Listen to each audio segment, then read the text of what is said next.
For the week ending November 23rd, 2012, we're talking about the Wii U launch, Call of Duty Black Ops Zombies mode, and Planetside 2. Welcome to the second level.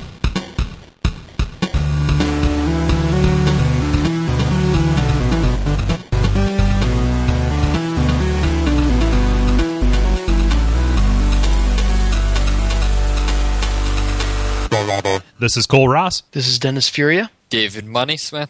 And Ben Merkel. And this is The Level, show for people who love video games. It is the week of, let me look here, I don't know. It's the day after Thanksgiving for you, but it is the 20th, my birthday for me. The Level for, I said all of that at the beginning. Don't worry, it's all here. But what matters is I am one year closer to death, so that's cool. I think of it as 1 year further from birth. But you're which I mean, death, birth, both horrible traumatic experiences, and so I like to think of removing myself from the first one. You know what? I entered this world slimy, naked, and screaming, and by God, I'm going to leave the world the same way. so death. So you're going to die via like Japanese porn? Jesus, you had to take it there. You had to take it there. You had to take it there, and now I have to change my plan. So. Okay, so it's time for the brief. Did you guys bring any news to the table here? I have one thing. I don't know how much news it is, but it's an exciting thing. Okay, cool. Go ahead, shoot. I noticed that Indie Game the movie is now up on Netflix. Oh yeah, that's the one with the Super Meat Boy guys, and was Jonathan Blow in that? Jonathan Blow was in it, and they also follow the guys behind Fez. And really it focuses on Fez and Super Meat Boy because those are kind of the two sets of people kind of just trying to make it, whereas Jonathan Blow, he's almost like the wizened old man who's giving advice or he's the guy who's already made it. The wizened old man who has put out one game. Yeah, exactly. I'm sure he's been responsible for other games, but yeah. But so he serves as he kind of drops in every now and again and kind of talks about the more heady side of things, whereas the arc of the movie or the documentary, I guess, follows the Fez people and the Super Meat Boy people as they kind of work to get their games out. So have you watched that yet? No, I haven't. It's one of those ones that I was aware of because it was making the rounds on the blogs. Around the time that it came out.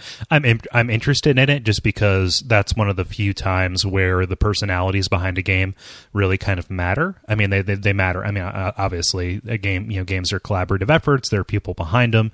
Certainly, even at big studios, there are auteurs. But these are, they get a lot of their panache, a lot of their appeal from the fact that they are singular expressions by these people. So I'm kind of interested to see them, tear each other apart.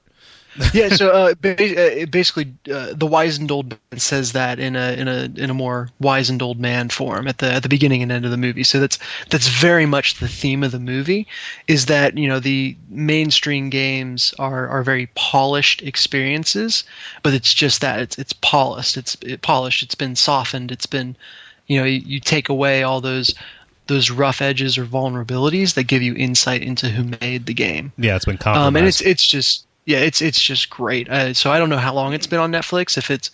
I feel like it's a relatively new ad because I've looked in the documentary section before and haven't seen it, and so I think it's relatively fresh. But get on that, watch it. It'll make you laugh, make you cry, make you want to go out and buy Fez and Super Meat Boy if you haven't already.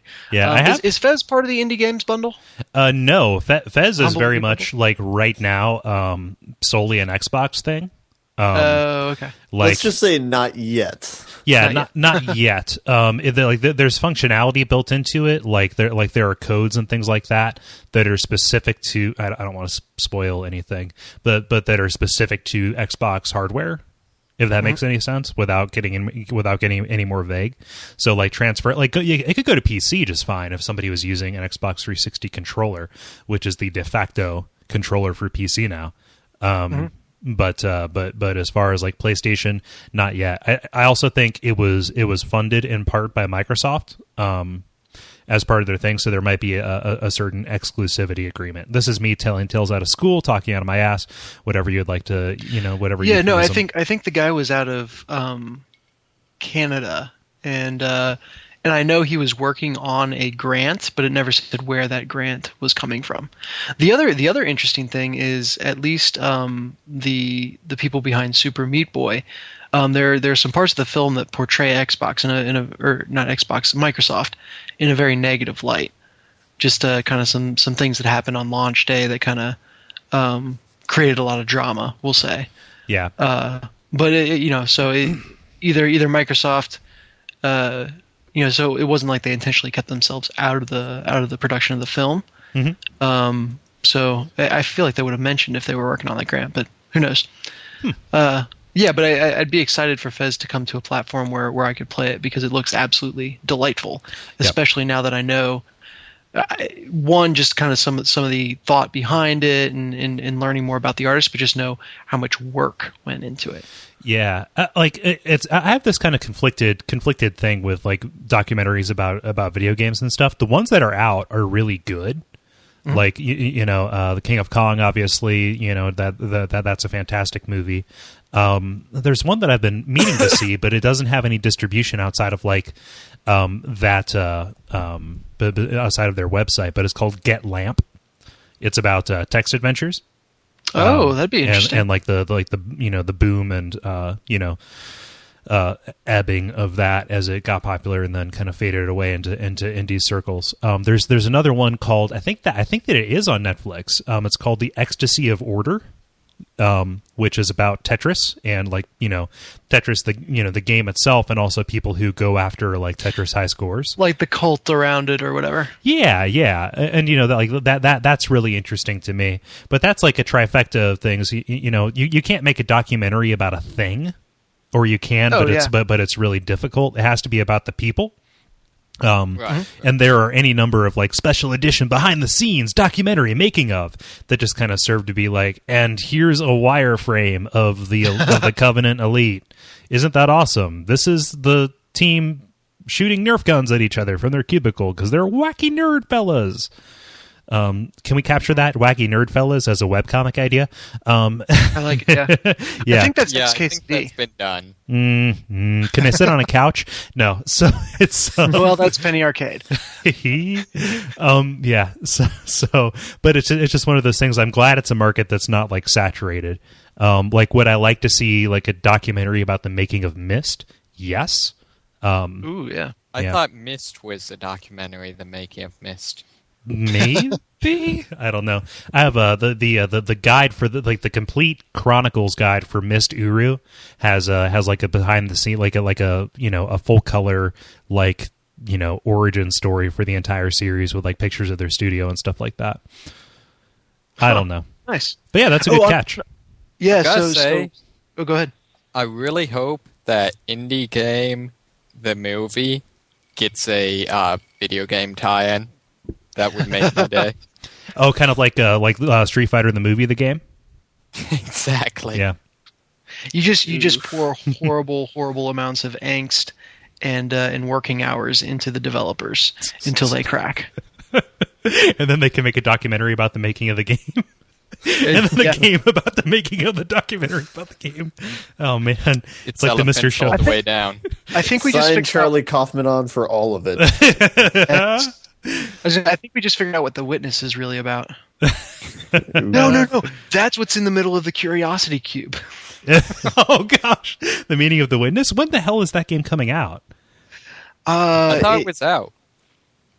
The Witness or Curiosity? No, I'd be balls deep in that by now. Really? Graphic.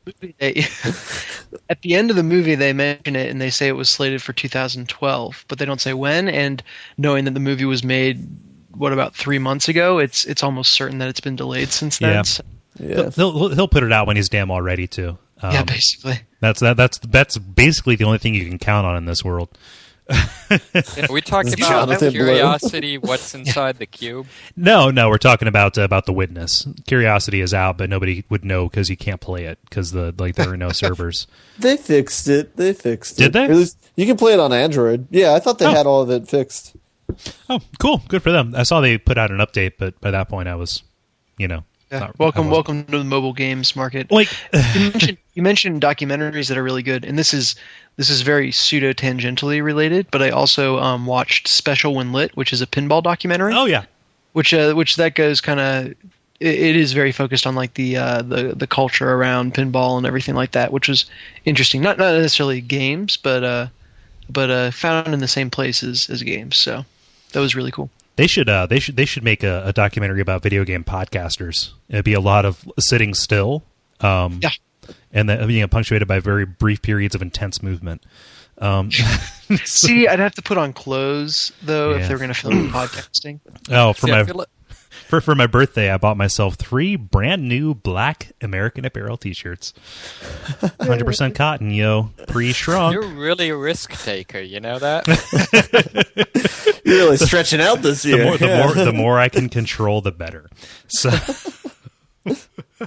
speaking of control, do you want to know what Nintendo lost control of?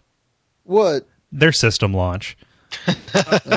Oh man, all these news stories. It's like death by 1,000 cuts. They're just gonna hang you up and they just cut off, a finger at one knuckle, then one knuckle down. It's everybody gets a whack. It's death by 1,000 mediocres. How is a video game console launch related to ancient Chinese torture? No, I was going to say, how is Nintendo screws over early adopters of its hardware news? Well, it's just one of those things. So I've got a gaggle of stories up here. Apparently, the patch to take the system online was 5 gigabytes. Took about an hour to download, and if you interrupted the download, it would brick your system. Oh, really? So, Not just like you have to start over. Just like it would make it so the system was not responsive. The system was a paperweight. Was the system down? You're going to make me... okay, I know what the title is on that one, so I can search for it. On the Homestar Wiki, don't worry. Apparently, the process to get your Wii content over to your Wii U, like your Virtual Console games and your what is it? Nintendo eShop games over to it. It's like really, really convoluted, and it requires like putting account data on an SD card and putting it over and Noah's Arking it. It's really, really complicated. To that, I say we should be happy that they're not making us rebuy the Mario games for NES. What does Noah's Arking it mean? Oh, it's like SneakerNet. It's where you load everything up from one computer onto a device and carry it over to another. How's that? What's that have to do with Noah's Ark, though? Well, because God was like, "Hey, I don't like this old world, but some of these animals are kind of sweet, so I'm just going to port them over to the old world. Can you help me with that, Noah?" Here's the thing: all data is represented by 2 things, ones and zeros, and you put them on there, and they screw, and then it makes more data, and then you get Super Metroid on your Wii U. Have you seen the Bots and the Bees episode of Futurama? Yes, because insert video clip of that then. This is quite possibly my favorite description of Noah's Ark / data theory / the sneaker net. I have 1 year of computer science under my belt, and I'm going to use it. Damn it! What we're saying is that the flood is the world's first system wipe. Exactly. Oh man, got a nuke and pave. There's also the whole matter of they're trying to position this as a media system, which is it's cool. You have a device with 2 screens, and that screen on that controller actually kind of cool. Like I was surprised. Really, when I touched it and played with it. We'll talk about that a little bit later. But it's just like I'd like to watch Netflix on my thing.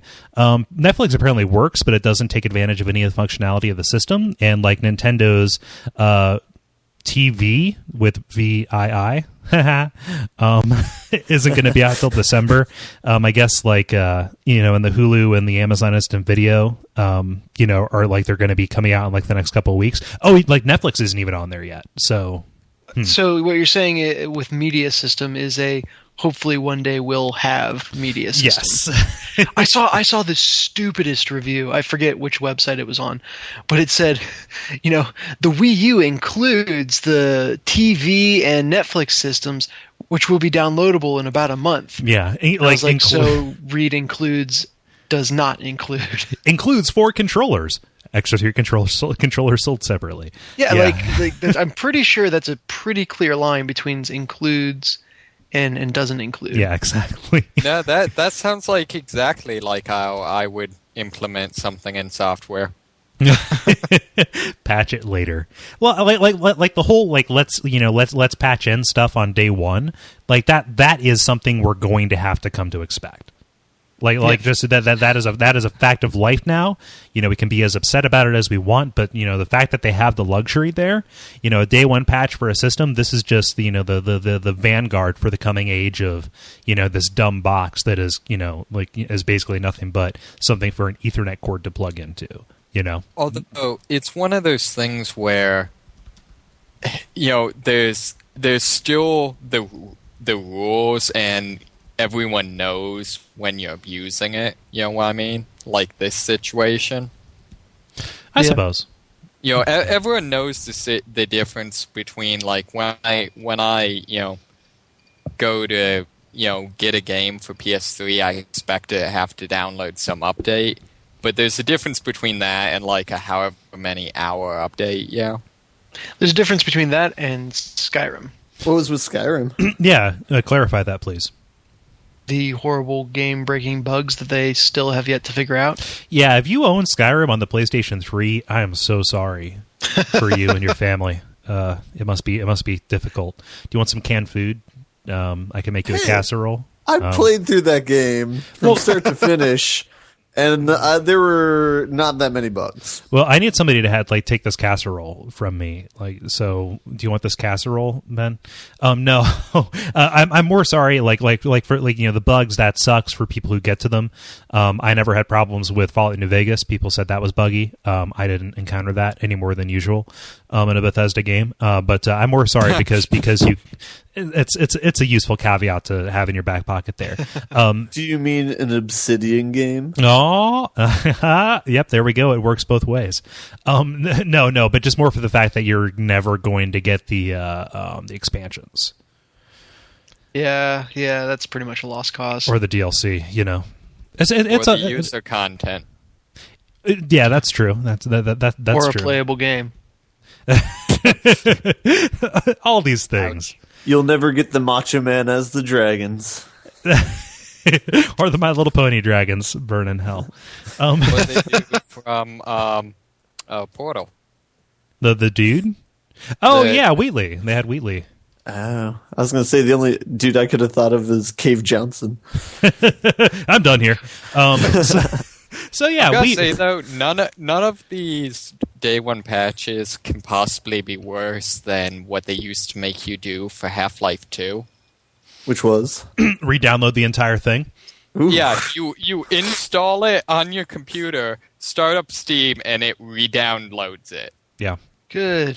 Those great. were rough days in the beginning, but thankfully Steam is like the last glimmering light of hope for us as a species, I think. So yeah. Question for you, Kole. Maybe not related, but I have a ton of stuff from Humble Indie Bundle that I'm currently unable to play because my computer basically is a malfunctioning piece of crap. I suspect strongly that will be rectified with Christmas. Oh. Can you get those games on a Mac? Yes, you can. All Humble Indie Bundle games will play on a Mac. Woohoo! All right. Mm-hmm. I'm not 100% sure that's going to be the specific form of what my... Yes, I grow stronger. I grow stronger. Do what must be done. Anyway, I've gotten the inkling that might be headed my way. We'll see. It might be a Christmas thing, might be a birthday thing. We'll see. But I was curious to know if that would then open up my ability to play those games. That is one of the beautiful things. Like there are games that made their Mac and Linux debut on the Humble Bundle, so everything will run on everything. So I need to buy those games because I haven't bought this. I already own most of them because they've appeared in other places or I've bought them. But like another chance to support the people who make Machinarium, yes, please. Mm-hmm. God, I love that game. So anyway, I just wish they'd release some non-puzzle indie games. Oh, there are plenty of like action games. Well, we might as well make this a thing, because I think people will still get a chance to to download this. I think it goes up through the day this releases. So if you're listening to this on Friday, thank you. But excuse me, way of the future. Yeah, let's see here. Like Waking Mars is kind of an action game. I think Splice is. Euphoria, a little bit of a puzzler. Cannibalt. I think Abaddon is like a role playing game kind of thing. Shank counts as an action game. Yeah, yeah, that's a great action game. Yeah. So that's there's 2D Devil May Cry. Yeah. Is that indie? Is that considered indie? It was in a humble indie bundle, so therefore, yeah. Well, why don't we just say this? Yeah, it ends in okay. You would have had a chance to get Splice, Euphoria, Waking Mars, Machinarium, Crayon, Super Brothers, Swords and Sorcery, Abaddon the Black Fortress, Cannibalt, Cogs, Swords and Soldiers HD, and Zenbound 2. But I believe it expires on Thanksgiving. There's going to be enough stuff for you to spend on your, like on Black Friday and stuff, On Steam Day. Yeah, on Steam Day, which starts tomorrow or this past Wednesday. Man, this Time Warp stuff is really, really disorienting. I'm so sorry. But, yeah, it's like we're playing Braid. Yeah, just a little bit. There's a deal on GOG through the weekend where you can buy a bunch of really good games. Like you buy 5 and you get them for like $10. So it's essentially $2 a game, and there's some stuff on there that you wouldn't be able to get for that cheap otherwise. So this is a devastating time, but it's fun to buy yourself things. Yeah. Yeah. So sorry, complete tangent. No, that is perfectly fine. That will count as another news story. I'm going to put that there. Buy things during the winter months. Yes. Things online. It's the way to go, man. It's the way to go. I am rejoicing. This is the first Black Friday in 8 years. Yes, in 8 years that I haven't had to work GameStop. On Black Friday. I know, right? Like if I can help it, I'm not going to leave this goddamn house. What you should do is set your alarm for like 3 a.m. or whenever you would normally have to get up, and then go back to sleep. Nothing feels better. Am I the only one that does that? Like, oh no, I snooze hardcore. No, I can just wake up. I'll be at home, and my GameStop name tag is still hanging on the inside of my bedroom doorknob because I have attachment issues. I'll just wake up and I'll give it the double bird, and then just go back to sleep. Two-fist it. I will give it the double deuce so hard that I will actually need to fall asleep to recover. Can we, you faint. Can we get an upload of a picture on our Facebook page with you giving a double bird to your GameStop name tag? It'll be hard to take a picture of myself doing that, and I only have my family here. I do not want to double bird in their presence. So when you figure out how to take the picture, I want to see like a vein in your forehead about to pop out of it. Yeah, I want for people on Facebook to express concern. But yeah, it is so funny when I went in to try out the Wii U at unnamed retail game establishment. Okay, GameStop. Let's just get that on the table. Yeah, that has nothing to do with what we were talking about 5 minutes ago. Yeah. Exactly, yeah. As opposed to all those other game establishments that are thriving. Jim's Game Shack, yeah. No. When I went in there, I was playing it, and like the dude was saying, "Oh yeah, man, you can't get one of these. Like we're all booked up through like February. Like every shipment is spoken for." I'm like, "Awesome, dude, great. I'm sure that you can like hop on Amazon at like 3 a.m. one day and just like get one, and it'll be shipped to your house, and it'll be like awesome. And you can use our coupon code because you're doing your holiday shipping. Duckfeed.tv /slash tip jar, and like we'll get a kickback. Awesome. Nice one. Yeah, I got to take opportunities where I see them. Review us on iTunes too when iTunes puts us up. God damn it. So anyway. I'm searching every day. Me too. I'm waiting for that email, man. And there's nobody I can email. That is a whole different topic. I'm so upset with Apple right now. I'm going to buy a Surface tablet. No. So, does anybody else have any news, or do we want to move on to the grind? I got one little thing. Do it. Go. It was just basically a link to all the deals that Amazon has, and I was going to share that with you guys, but then also point out some of the more interesting ones. Oh, cool. Yeah, let's make this timely. Let's do it. And it's ongoing now. For the people who are listening on Friday, the day that this comes out, there are still some deals for them to get. There's still, hopefully, that they can get on Friday. Otherwise, the only deal for Monday is Connect Star Wars for $25. You know what? I've always wanted to be a Jedi, and I think that this is my first, just dipping my toe in. Right? You ain't no hologram girl, are you, Cole? Is that a thing? I will be so upset if that's not a thing. No, that's a thing. Yeah, that's the thing. Anyway, we'll just talk about all the good deals that people missed.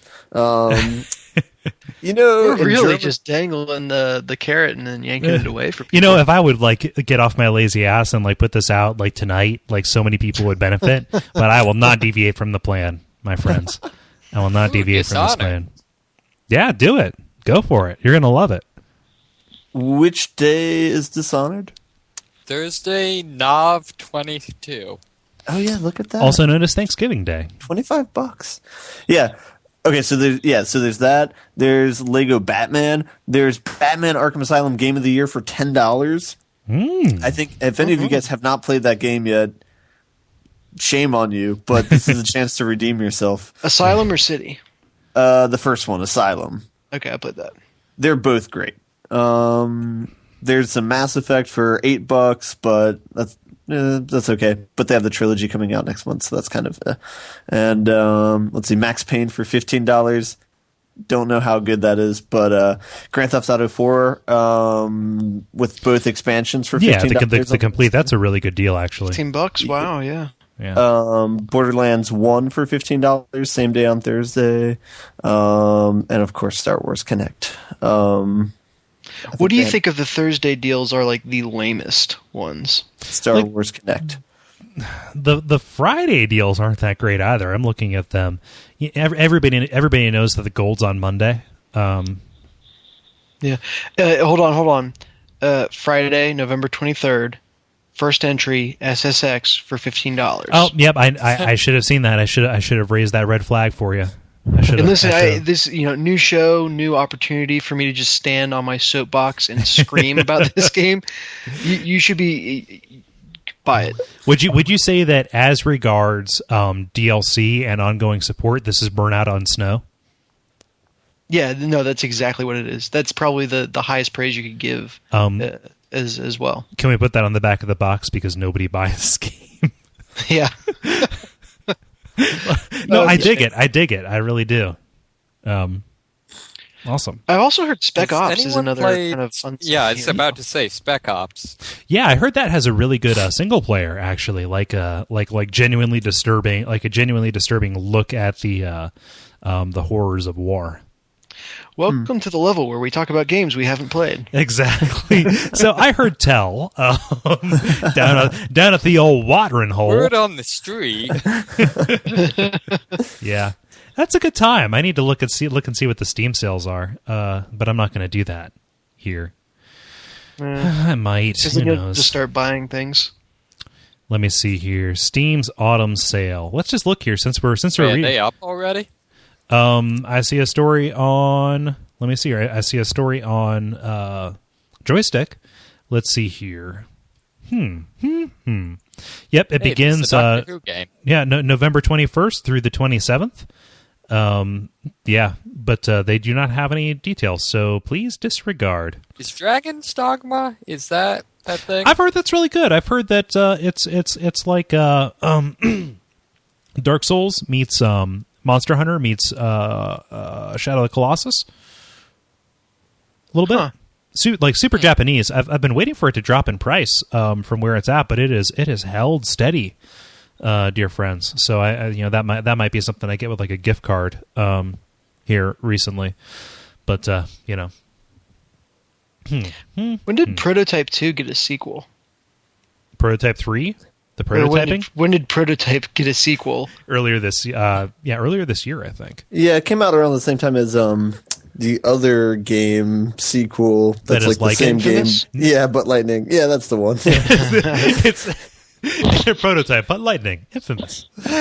Yeah, Yes. that's it. That's it. Yeah, Cool. that's actually been on my list for a long while because I mean, people just love Prototype. That sounded like It's a funny, I fortune hated cookie. it. Yeah, I was going to say, except for Dennis. Me fell Then English. again, I also hated Bayonetta, so You know, I've been thought known to go off on tangents. I thought that prototype was kind of bullshit. Okay, good. See, Yeah, I was Validation. playing it when I was living in New York, and like that game's map is basically a Google Maps rendition of that. And I was like, okay, I'm gonna go to a place where that you would recognize. So I went to 59th and Fifth Avenue on the map, which is the southeast corner of Central Park, and I was like, this is bullshit. It's gray buildings. What are they doing? And so I roundly dismissed it. There was no Apple Store. What in the world? No. Like even the GM building was kind of bullshit. It was real bad. I don't know. Could have been fun. Traversal was kind of cool, but that's what I kept on hearing. I didn't even like the traversal. So, but anyway, yeah, that's sidebar. yeah. You guys want to do the grind? Yeah, let's Sure. grind. The grind. So guys, what you been grinding on? So I got two things, but then I also got a little thing in front of. Well, I got two things. Just go, man, go. All right, yeah, I'll go. I'll go in reverse chronological order. So the last new thing that I've played is I started playing the zombies mode for Black Ops Deuce. Oh, okay, cool. Black Ops. Yeah, that's Codblobs. Codblobsy. Yeah. Yeah. Yeah, Kablopsy. Now this was not a game that I purchased. I want my credibility to still be intact. That's fine. But, I hear it's pretty good. I hear it's okay. But I'm at my brother's place right now, and so he had vehemently loved this game, the first one and the second one now too. And so he's all about the zombies. And so he made me sit down and play a couple rounds with him. And I gotta say, it's somewhat enjoyable. I haven't. It's pretty good. I'll give it that. It's better than I expected. Is it like persistent and you're driving around in like a Jesus Christ Superstar bus and Yeah, so like they only have like one main zombies map. They have one if you pre-ordered it or did something special. But there's basically just one map that everyone plays. And what it is it's basically 5 stages that are separated by fog. So think of Stephen King's The Fog. oh, I love that book. Where everyone's in a gas station or a convenience store and it's surrounded by fog and there's monsters there. That is part of the Dark Tower continuity. Yeah, so it's basically like that, except you have these 5 different maps and there's fog between them. Now you can run in the fog and try and get from one area to the next, but when you do, these creatures will jump on you, kind of like in Duke Nukem when those like things would come up on the camera and you had to like shoot them off. You know what I'm talking about? They're really scary, tapeworm-like things. So there's things that essentially do that, and you have to knife them off. And while they're on you, zombies can attack you, so you're kind of pretty vulnerable. But luckily, you don't have to do this to get between areas. There is a bus that has a semi-dead robot driver that has glowing blue eyes and laughs a lot, and he will drive from stage to stage. So you can get on the bus, you can shut the doors to the bus, and then you can ride to the next place, get off, and do whatever you want there. So Is he like waiting for you, or does he just kind of go on his own? And you can like catch him. He will honk the horn, and you have about 10 or 20 seconds to get on the bus before it takes off. So he honks the horn when he gets there, and he honks the horn before he leaves. And so that kind of lets you know he's there. So when you say like robot driver, are we talking like Total Recall style? It's like say like C-3PO from episode 1, but chop off the lower half of the body, chop off the ends of the arms, and then put like a hat on him and have him have glowing blue eyes. That basically sounds like Total Recall. So Yeah. make it the stuff of nightmares.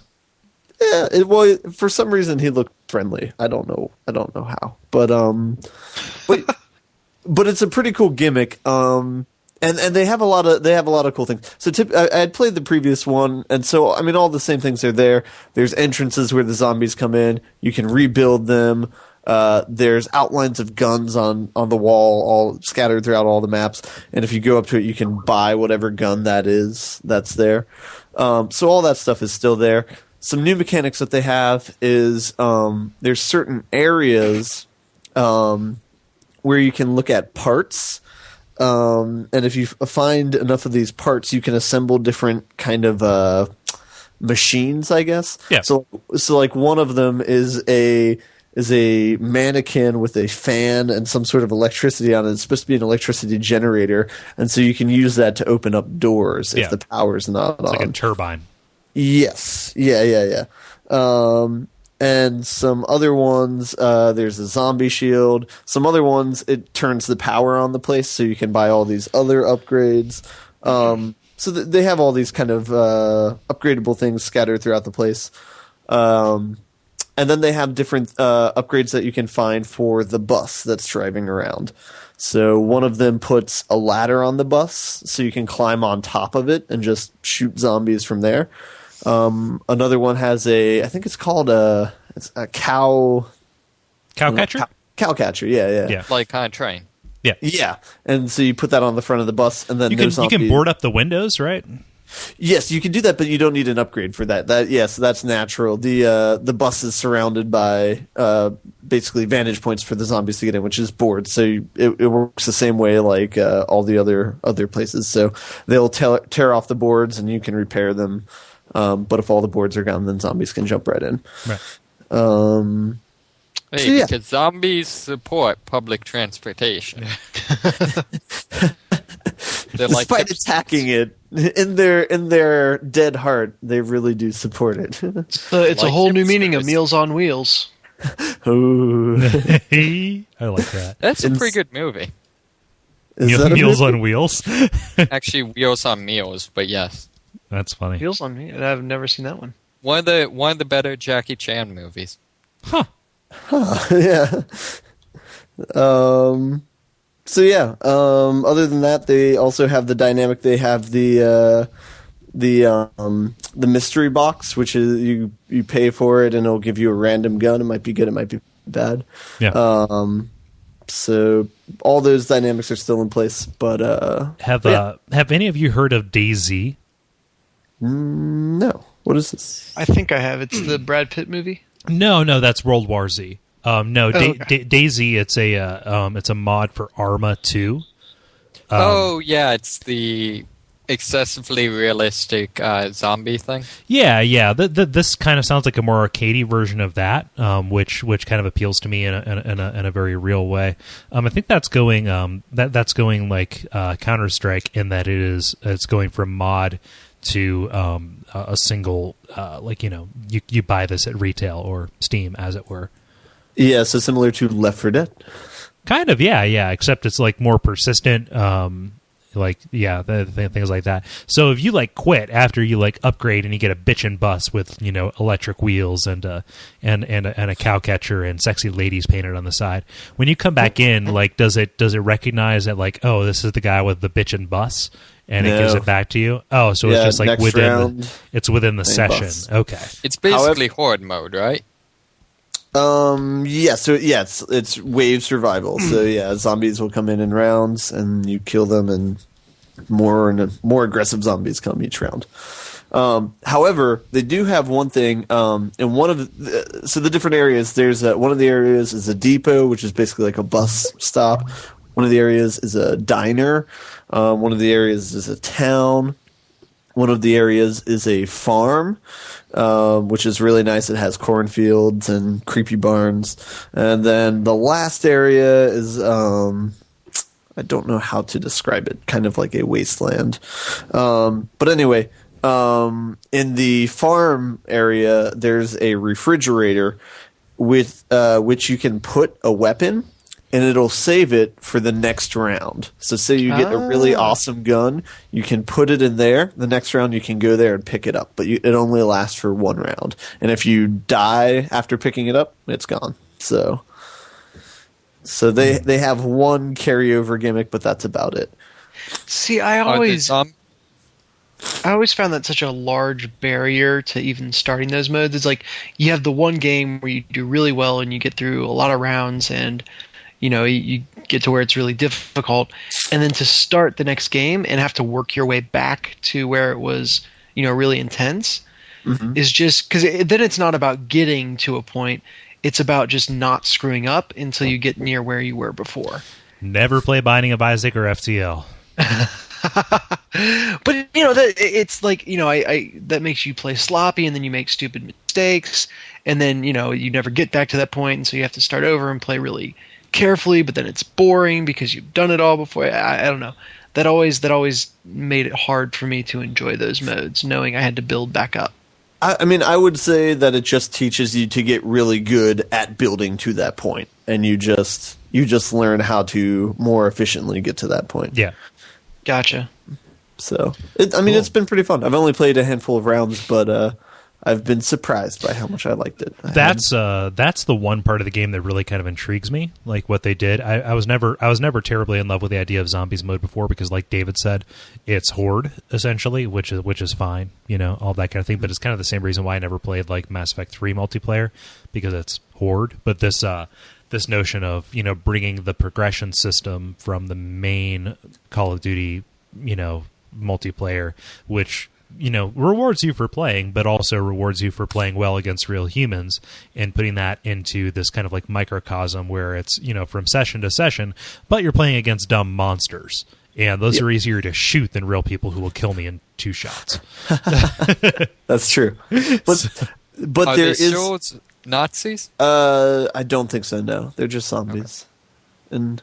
But there still is a learning curve though, because if you wait a couple months and then go try and play this, whoever you play with, they're going to know exactly what they're doing, and they're going to go, to this area and then this area and this area very quickly, and so then there is still kind of that learning curve where even though you're not playing against the other people, you can sometimes feel lost. So The learning curve, I imagine, will get somewhat steep in the coming months. But as things get codified. That's where you need local. Yeah, exactly. Yeah, that's where you need party multiplayer or something like that, where you can pick out. They do have that. Oh, cool. They do have that. And in fact, I think tomorrow night we are doing a quote unquote LAN party, but without the LAN part. But right. Yeah. Neat. Have you played any other parts of it, or is it just the zombies mode? I have just played the zombies mode. Okay. Not too interested in any other part of it because the second game that I've been playing. Oh shit! This is going to be great. I know it's going to be great. I don't even know what it is, but I know it's going to be great. So this is to kind of follow through with what we had talked about last week at the end of the episode about what I should get. I ended up getting Assassin's Creed 3. Oh, cool! Tell me how it is. Wild card, right? Yeah, no, I was expecting after Hitman. I dogged on Assassin's Creed 2. I looked up reviews of both of them, and I kind of saw what people had thought of it, and One Up did not like Assassin's Creed 3 much at all. No. However, I went by the game trailer's users rating, where it got a 9.6 from the users. Holy shit, wow. So I thought if that was good enough for the users, it would probably be good enough for me. And so far, I think that they are right. Really? Wow. I've been pretty happy with it so far. I've only sunk maybe 4 or 5 hours into it. But I will say that I have enjoyed it immensely so far. So can I talk freely about Assassin's Creed 2? Are we past that point? Or? I think we have passed embargo, and the story is it's consequential, but not so consequential that you can't spoil or anything. And honestly, I've played so little of it that there's probably not much that I could even spoil anyway. But you beat it, didn't you? No, I did not. Oh, okay. I only played, I don't know, probably about 4 or 5 hours of it, and then I stopped. Out of disgust. Well, okay, so here's my beef with Assassin's Creed 2. like everyone talked about how it was a great story, how they got really into Ezio's character, and I just didn't feel that. Like I played it. I don't know. I just didn't get into it. I felt like the mechanics had not improved significantly from Assassin's Creed 1. I didn't think the settings looked too terribly different. So I guess I didn't get into it for that reason.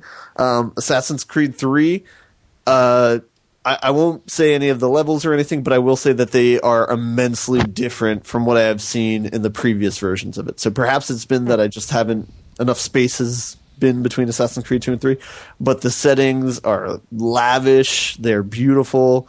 They do a great job with presentation in the first 3 or 4 hours of it. I understand what people meant by by some of the game mechanics being aggravating as far as their stealth missions go. If someone spots you, it resets the entire mission. That's kind of frustrating. If you've played Ocarina of Time, the part where you're sneaking into the castle, Yeah. If you've ever gotten aggravated with that mission, it's kind of like that for some of the Assassin's Creed missions. So I can understand why people are frustrated with that.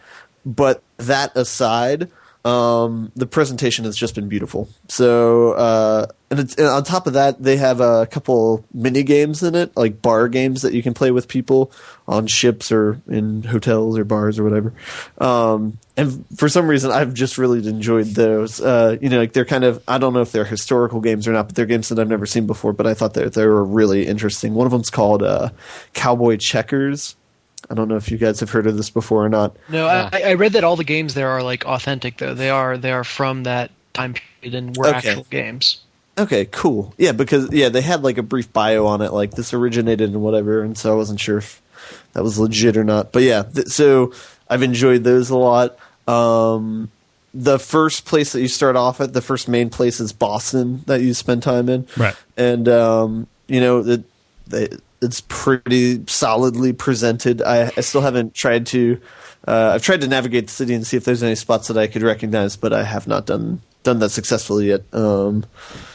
But yeah, so far so good. I'm not too deep into it. I know I'm not the main character yet, so I still have a ways to go on that, I believe. So you don't start out as Connor? No, you don't. Really? Once they say like the first quarter of it or so, you're not him. That is not something I knew. Yeah. So, but it's okay. The character who you play as is pretty cool. So cool, great.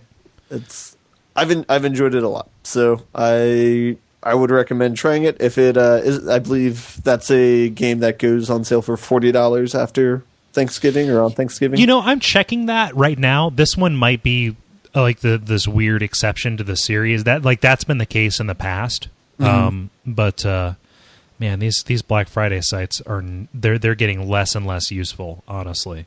Yeah. So I can't. I'll probably double check here when I'm not speaking or talking.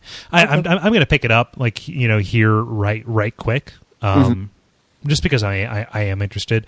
I have a professed love of the series. I think that I'm getting, I was a little bit burned out on it on Revelations, I think it was.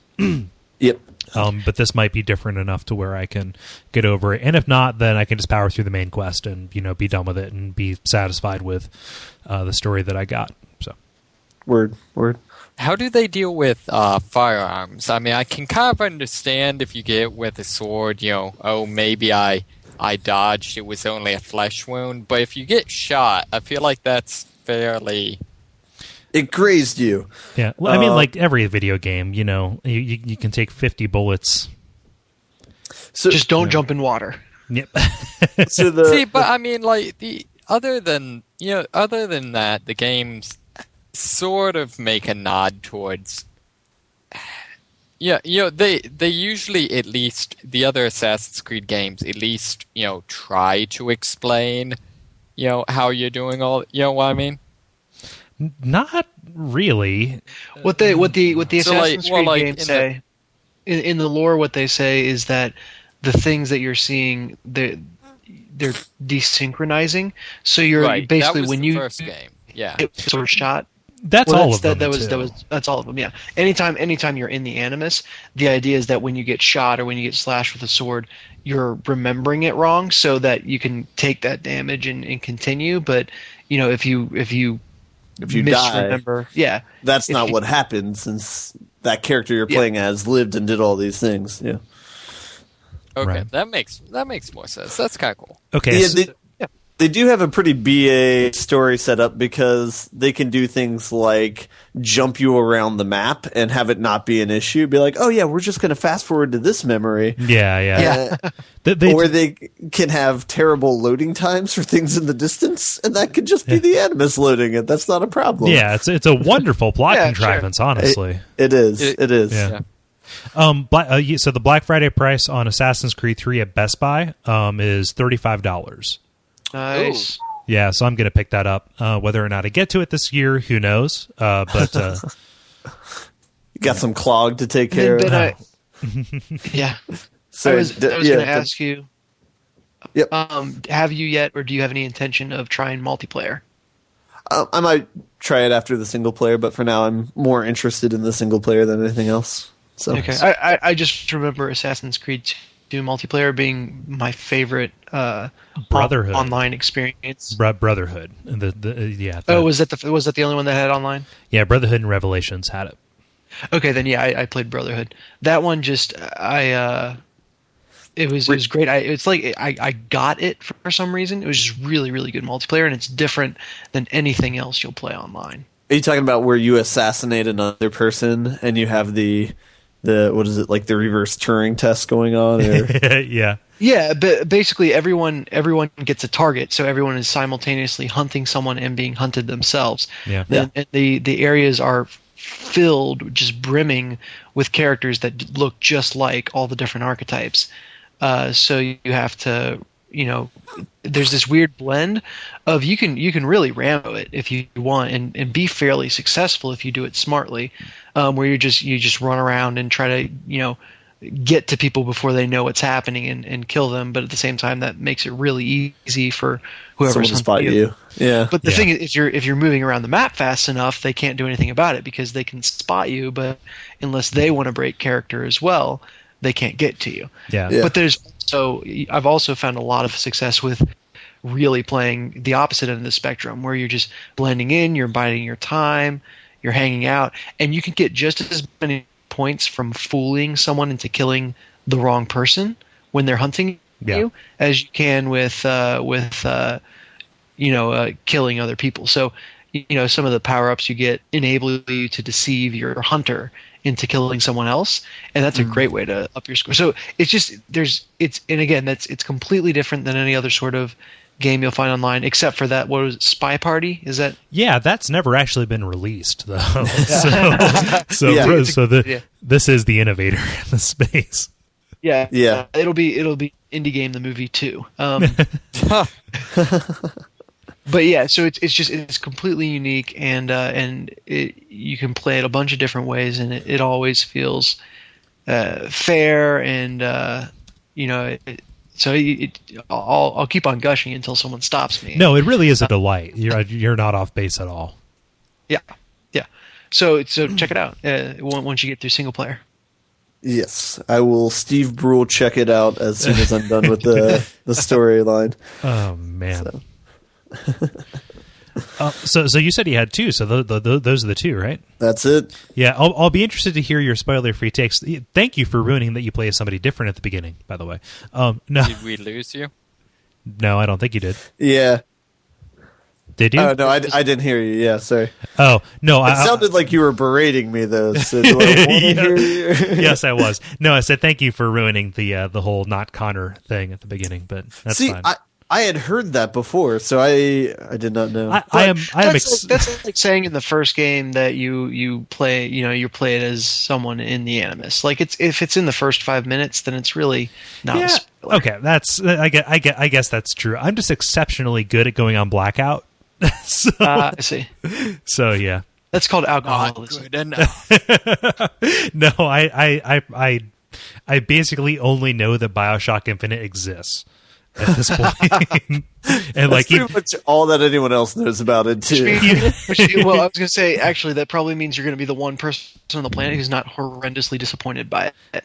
Yeah. And you know what? That's a happier existence. Yeah. Do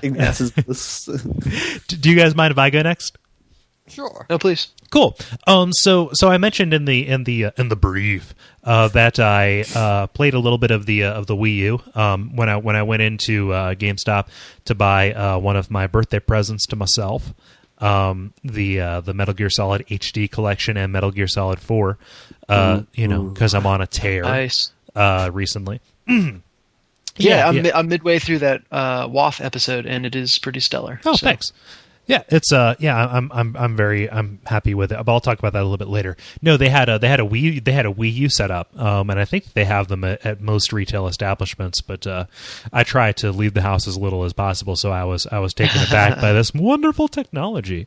No, the first thing I noticed, like the TVs that they've got them on are like really, really good. Like they're gigantic, like 32-inch TVs. When usually they're like maybe like 27 at best. Mm-hmm. Yeah. And I got a chance to play around with it. The only playable demo out there, I think, in stores is the Rayman game. It's like Rayman Ultimate or something like that. And I gotta say, I'm so mad they bastardized that.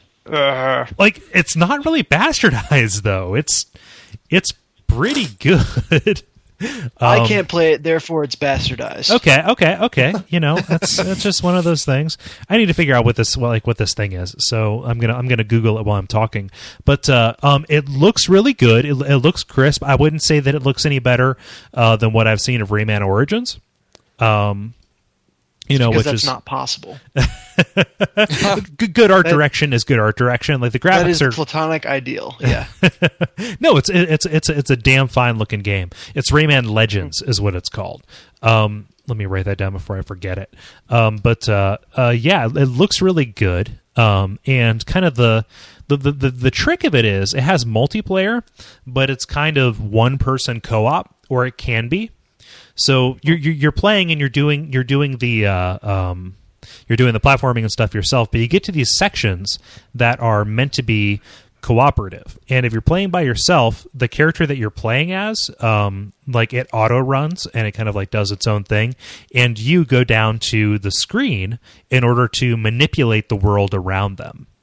So, like, there are platforms that need to be dragged over, and there need to be, you're rotating things in the background to bring stuff around, and you're popping enemies, so you're helping fight, just like that. So the idea is, if you're playing with two people, and one of the managers at the place that I went to came over and was playing it along with me, so like, hey, I'll hop on here, and it was a really good time with me kind of like manipulating the world.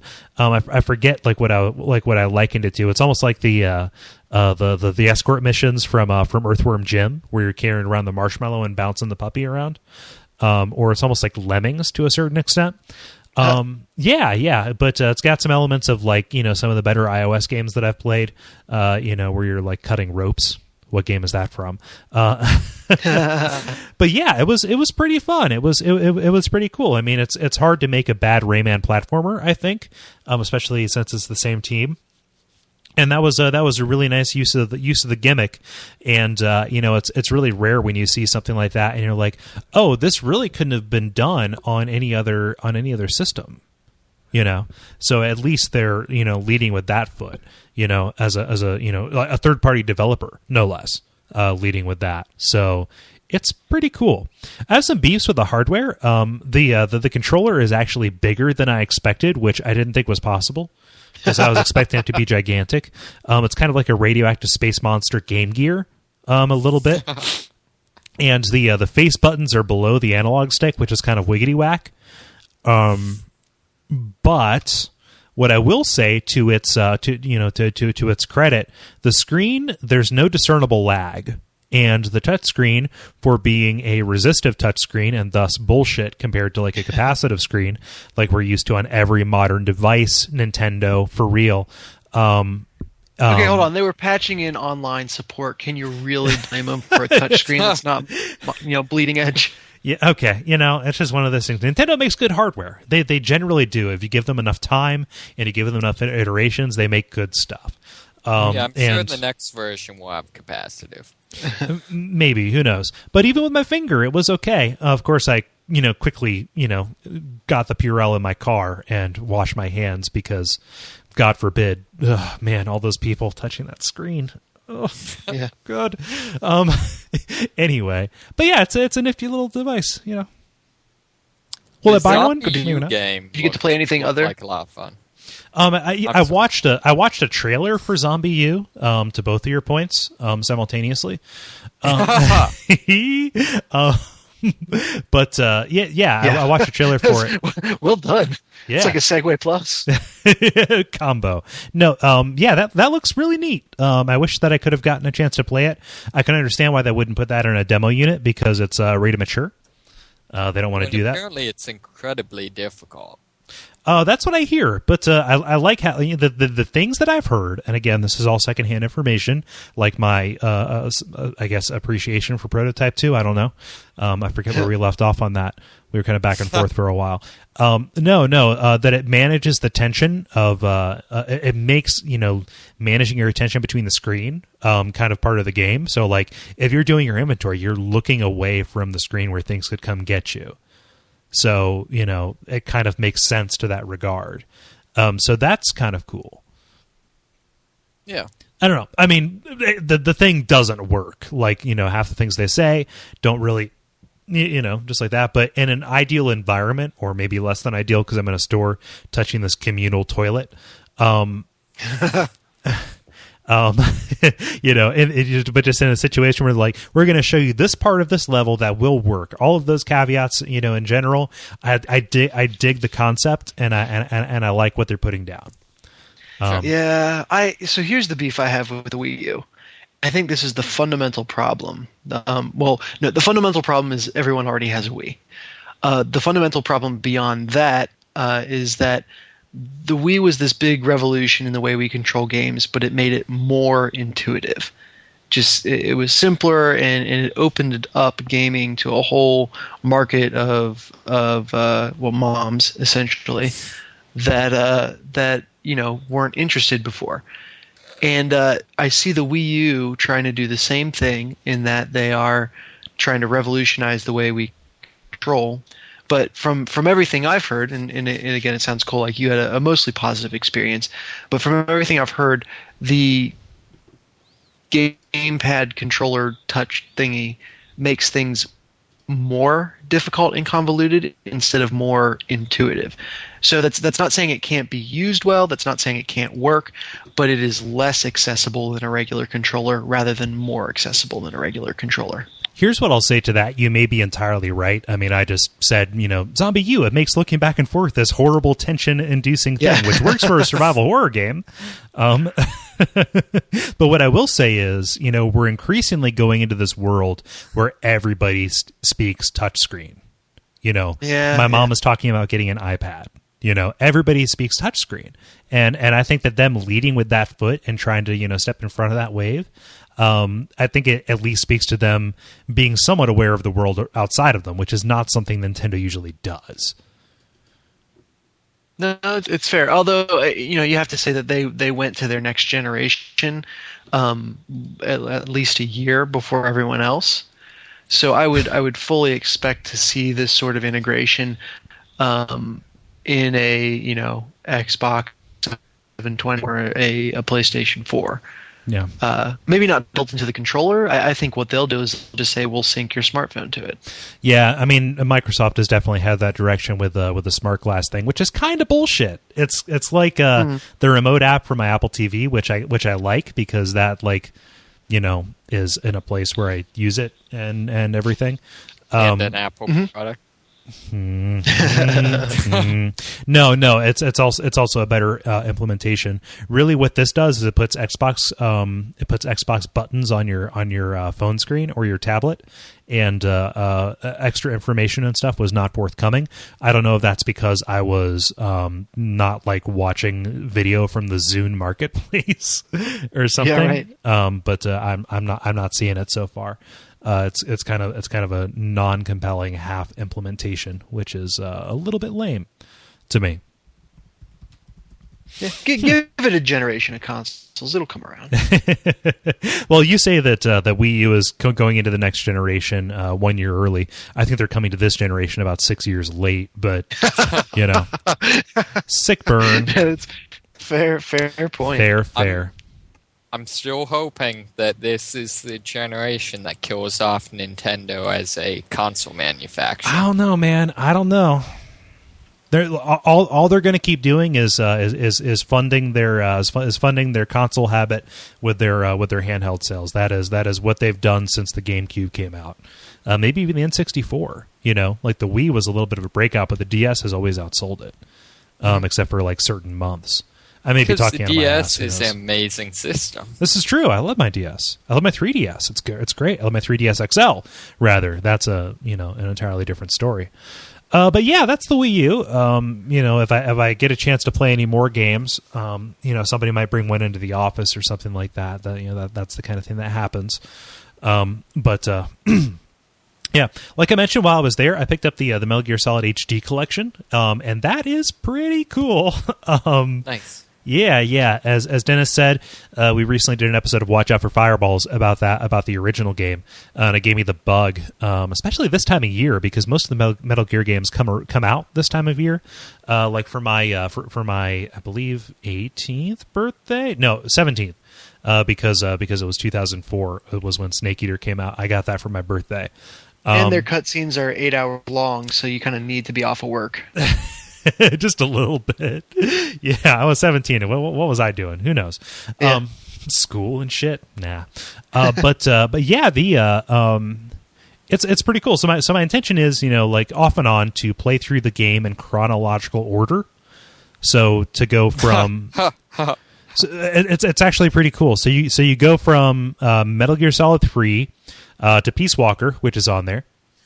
And then you can play Metal Gear 1 and Metal Gear 2, which are in there as part of Metal Gear Solid Snake Eater Subsistence, to play those. I've already played Metal Gear 1, or Metal Gear Solid, the original. Then you do Metal Gear 2, and then I also picked up Metal Gear Solid 4, right? So, who knows? Is that in the bundle? No, it's not, but it's like $7 or something. Okay. Yeah. So wait, when you say you're playing it chronologically, you're playing it chronologically for the story. For the series, yes. Yeah. Okay. Not in terms of release dates. And completely crazy for everything else. Exactly. Yeah. It looks really good. They did a very good job with the port. It's almost disorienting to see it in that high of a resolution at that high of frame rate. But it's nice. The voice acting still holds up. It's amazing. Like, I still get tingles playing that first chapter of Metal Gear Solid 3. That is such an amazing game. It is. The big, it's just like one of my favorites. Honestly, it is the highlight of the series at the very least, and just one of the best games on the PlayStation 2 at the next to very least, and one of the best games ever, in my humble opinion. But I never played the Subsistence version of it. I only ever played the original, the Snake Eater. In Snake Eater, you had the top-down camera, which is usual for the series until Metal Gear Solid 4. Subsistence gives you what would theoretically be a better camera, like the Splinter Cell style. You're rotating around Snake as he runs, so you're not like in top-down mode the entire time, which is good. And it theoretically gives you a better visual on like where people are coming from, so you can see people off in the distance if they're looking at you. I'm just not used to playing the game that way. I'm used to like knowing where north and south are and where east and west are, and where that's at. So it's been a little bit disorienting to play it. I suppose I'll eventually get used to it, but it's throwing me off some. Ben, when you played it, did you play Snake Eater or Subsistence? I played Snake Eater. Okay, fantastic game. Yeah, so good. You all have played that, right? I haven't played any of them. Oh, wow. I think you Not like even. I think I might have played like half of the demo level of 2 or whatever. Right. Where you're on the boat. Yeah, you're on the boat. anybody says that, I'm going to literally flip out. No. So I think you'd like it. I mean, it's yes, it is a stealth game, and yes, stealth is encouraged, but it gives you like a pretty good out if you get seen. And it's got like a really cool military conspiracy theory, completely bug nuts insane story to it, which is good. It's a good series. I would recommend as an entry point, like picking up the HD collection. If you have the opportunity. It's like $27 now or something like that. So cool. It's been on my my to-do list for a while. Although, just to be pedantic, I have to say it's not a stealth game. It's a line of sight avoidance game. Yeah. Like if you want a stealth game, you're going to play Thief or Dishonored, or Assassin's Creed. I believe it's called a tactical espionage action game. Yes, which makes sense to me. That's I'm not complaining. I'm just yep. But yeah, I'm excited about it. What was it you were about to say, Ben? So you're playing this 3124? 3 Peace Walker, Metal Gear 1, Metal Gear 2. Then I've already played Metal Gear, then Metal Gear Solid 2, and then Metal Gear Solid 4. Okay. That's the intention. Who knows if I go through with it? Is this including the NES ones? They're the versions for the MSX, which is like the Japanese computer. I lost you. They're the versions for the MSX, which is the Japanese computer system. That like the originals were what they were made for. The NES version is actually really compromised. Okay, but I mean, does this have like the ones where it's pixelated? Yeah. So I'm excited about that. Other stuff here. This next one is a little bit tricky because I can't say anything about it except to play it. There's a free online flash game called Frog Fractions that you should really, really check out. Yeah, it is really, really good. Is this like an in-browser thing? Yeah, it's a flash game. It'll take you about 30 minutes to play. What I will say is, to all outward appearances, it is a educational game where you are a frog who is on a lily pad, and flies are trying to eat your fruit. And when you eat the flies, a fraction pops up, and it teaches you about fractions. But you can upgrade your shit. And all that I will say is that when you get the dragon, go down. That is as cryptic as I can be. It's as clear as I can be. But when you get the dragon, go down, because you are in for a wild, wild ride. It's seriously good. It's completely free. You just play it in your browser. If you get 40 minutes, sit down with a beer and just go on a ride. Really, I'll put a link in the show notes. I bet you tell all the girls that if they go down, they'll get a wild ride. Jesus, Dennis. When you get the dragon, go down. Yeah, so no, it's good. Frog Fractions. That is all I can say. If I talk anymore, I will take all the magic out of it. Strangely enough, it's whenever they talk that the magic goes away. But oh man, no. So let me put that in the notes here. Frog Fractions. Other than that, more Dark Souls. Honestly, delving into the DLC for that, I have managed to get past my roadblock, and I'm now at the final boss of the DLC, which, like every good Dark Souls boss, is entirely like, how the hell am I going to do this at the start? Then you see a little hole in the armor, and then you just take your fingernail and you pick at it and you pick at it and pick at it until it's like a big weeping sore, and then down he goes. So this isn't like including the what am I thinking of here? The bonus boss, which is like this big dragon that harasses you throughout the entire thing. I'm gonna do that later. My ultimate goal is to do a New Game Plus. But before you do a New Game Plus, it really behooves you to go around and collect every item and do everybody's like plot lines, because you accumulate things like things that you pick up once per game.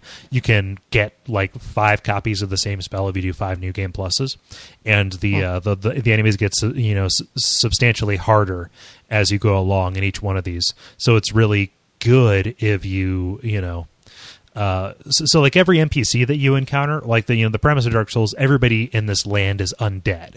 And as they die, they lose a little bit more of their humanity, and they eventually turn hollow. Most of the NPCs that you encounter, you either rescue them from like severe danger, then they go back to your main hub area, and then they start going out to go on their own personal quest, and you can like help them do that. And usually by helping them, you get some awesome item, and they go insane, attack you, and you have to kill them, and then you get their sweet gear. So I'm trying to do all of those as well to prepare for the New Game Plus, because if I go into the New Game Plus without those, I will be at a distinct disadvantage. Poor guys that you have to kill. Yeah, I know, right? Some of them are like it's kind of sucky, like because they lose their mind in really in really convincing ways. I don't want to spoil who it is or what happens, but there's a magician that you meet who like if you rescue him from a prison and he gets tell of the Duke's archives, which is a place where this big scaleless dragon is researching sorceries. If he finds that, the result isn't great. Yeah. Dark Souls just doesn't strike me as a game where things go well overall. No. Even the good ending, not so great. So, yep, it's an amazing game. I've spilled enough waveform about it over the past year or so. I will never discourage somebody from getting it. I think that people who haven't played it just don't know they like it yet. But yeah. So you don't know that you're actually a masochist. Yeah, you don't know that you're missing out. Yeah, that's the thing. Feel the pain. Like Dinosaur Jr. said, feel the pain. So okay, who else wants to go? So I've been playing more Borderlands 2. They did it to me again. I thought I got to the final area, and it was really just a gateway to another hub. So that continues to happen. I'm now level 32, almost 33, and Ben, I think you said you fit the game around level 26, right? Yeah. Yeah. So I think I'm doing all the side quests as I get them. But it's kind of interesting, the difference in level there if you do all the side quests. So where are you at right now? I just mined the data, and I'm headed now to Heroes Pass. Gotcha. So I think I'm right at the end. Yes. But again, I've thought that probably 3 or 4 times now. They keep on moving the goalposts on me. You're fastly approaching the end of the game. Yeah. I can't think of many more twists that it can take. So. That's my assumption. But anyway, so what if you're all already dead? Turns out it actually takes place in medieval times. And the restaurant, not the times. It's really big in there. But anyway, so knowing I'm coming up on the end, I'm actually starting to plan my no shields playthrough character. Oh, go ahead. So you talked about this last week. I kind of thought you were joking. No, I'm dead serious. So how do you got my character? How do you do that? Do you just not equip a shield, or do you not upgrade the shield, or what? So yeah, the shield is just an equipable item, like any gun or grenade or anything like that. So I'm just not going to equip one. And the Gunzerker skill tree that's titled Brawn is actually has a lot of skills that focus on building your max health and regenerating your health and that sort of thing. And then the Gunzerker action ability overall gives you a health regeneration and an instant health boost. So I think that's what I'm going to do to get through it, and we'll see what happens. I'm excited about it. I'm trying to decide if I want to do because I know you can do a new game plus, right, Ben? Yeah, but I believe that's with the same class, a character. Yeah, so I can't decide if I want to do the new game plus with the commando first, or if I want to do the no shields run through. I think I'm going to go straight to no shields, but who knows? And I'm the masochist. Yeah, yeah, right. So this might be one of those things where I give up, a couple missions in, realizing it was stupid of me to try, but I want to try. Other than that, I've been playing. I went back and spent some more time with Guitar Hero's music generator. Oh yeah, which I'm just continually surprised how intuitive they make something that's controlled with the colored buttons on the guitar, and how much you can get out of those 5 buttons. But that's more just a fun thing for me to do. I keep on promising that I'll eventually publish the songs I'm working on, and I stand by that. It just might be 4 years down the road. You never know. And then I went back to Phoenix Wright. Oh, really? Cool. Yeah, and that's been fun. I think the first time I played it, like I had a lot of fun with it, but I almost approached it from the aspect of like I felt like I had to figure out the right answers for everything, and had to make sure I was really worried about missing stuff. And then it's one of those things where it just kind of gets lost on your phone, and I wandered away from it. So this time I came back through, and I really feel like I just kind of loosened up and realized that it is more of a graphical novel, and most of the time when it's giving you different options of how to respond, it all of them are right in their own way. Yeah. And just that allows you to have a lot more fun with it, and kind of realizing the game isn't really going to let you move forward without finding that key piece of information that you need. So I'm just kind of enjoying it. So I played a little before I hit the sack most nights. And that's been a lot of fun. That series really is a joy. I'm kind of sad that it's stagnated over in the States. Like, I think there was another Miles Edgeworth Ace Investigator that was put out in Japan, but not here. I like those characters a lot. They're good. It's a very good series. Like, yeah. What case are you on? I am on the 3rd one now, I think. Okay. And I can't remember if that's the 2nd chapter or what. But basically, I'm investigating who is the owner of Blue Corp. And it's just kind of little fun, punny type of stuff pervades the game. And is just, like you said, it's a delight. It's kind of just a fun little treat to play. Yep. I can't see the price because I bought it. I think it's like $5 on the iTunes store. Yeah. Oh, that was a gift from you, wasn't it? Yeah. Yeah. That was it's a good gift. It keeps on paying out dividends. Yeah. All I have to do is not play it for a while. Yeah. No, it's fantastic. I'm happy that you're enjoying it. Oh yeah, very very much so. And then I've also been playing. Went back and played New Super Mario Bros. Wii. Mm-hmm. But I'm going to save my thoughts on that for our end boss segment. Cool. Because they're not kind thoughts. Oh wow, that's kind of changing the story a little bit, isn't it? Yeah. Okay. Yeah, it definitely is. David, tell me about Planetside. Well, it came out today, so I've only been able to play what I had, but it's interesting. This is a game I'm really surprised actually came out at all, because Planetside was a weird combination of some of the most beautiful skyboxes I've ever seen, some of the most beautiful music I've ever seen, one of the best concepts I've ever seen, and a really, really bad game. Right. So explain what Planetside is for people who don't know about it. Sure. It's basically a massively multiplayer. It's basically Persistent Battlefield, but at a much larger scale. Right. So, you could have, 100 on 100 or even larger battles that could go on for theoretically days. Right.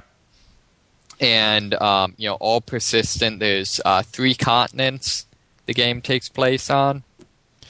And you pick a faction, like you pick a side that you're fighting for, right? Right. There's three factions, basically fascists, terrorists, and religious nuts. Most of those sound the same to me, but okay.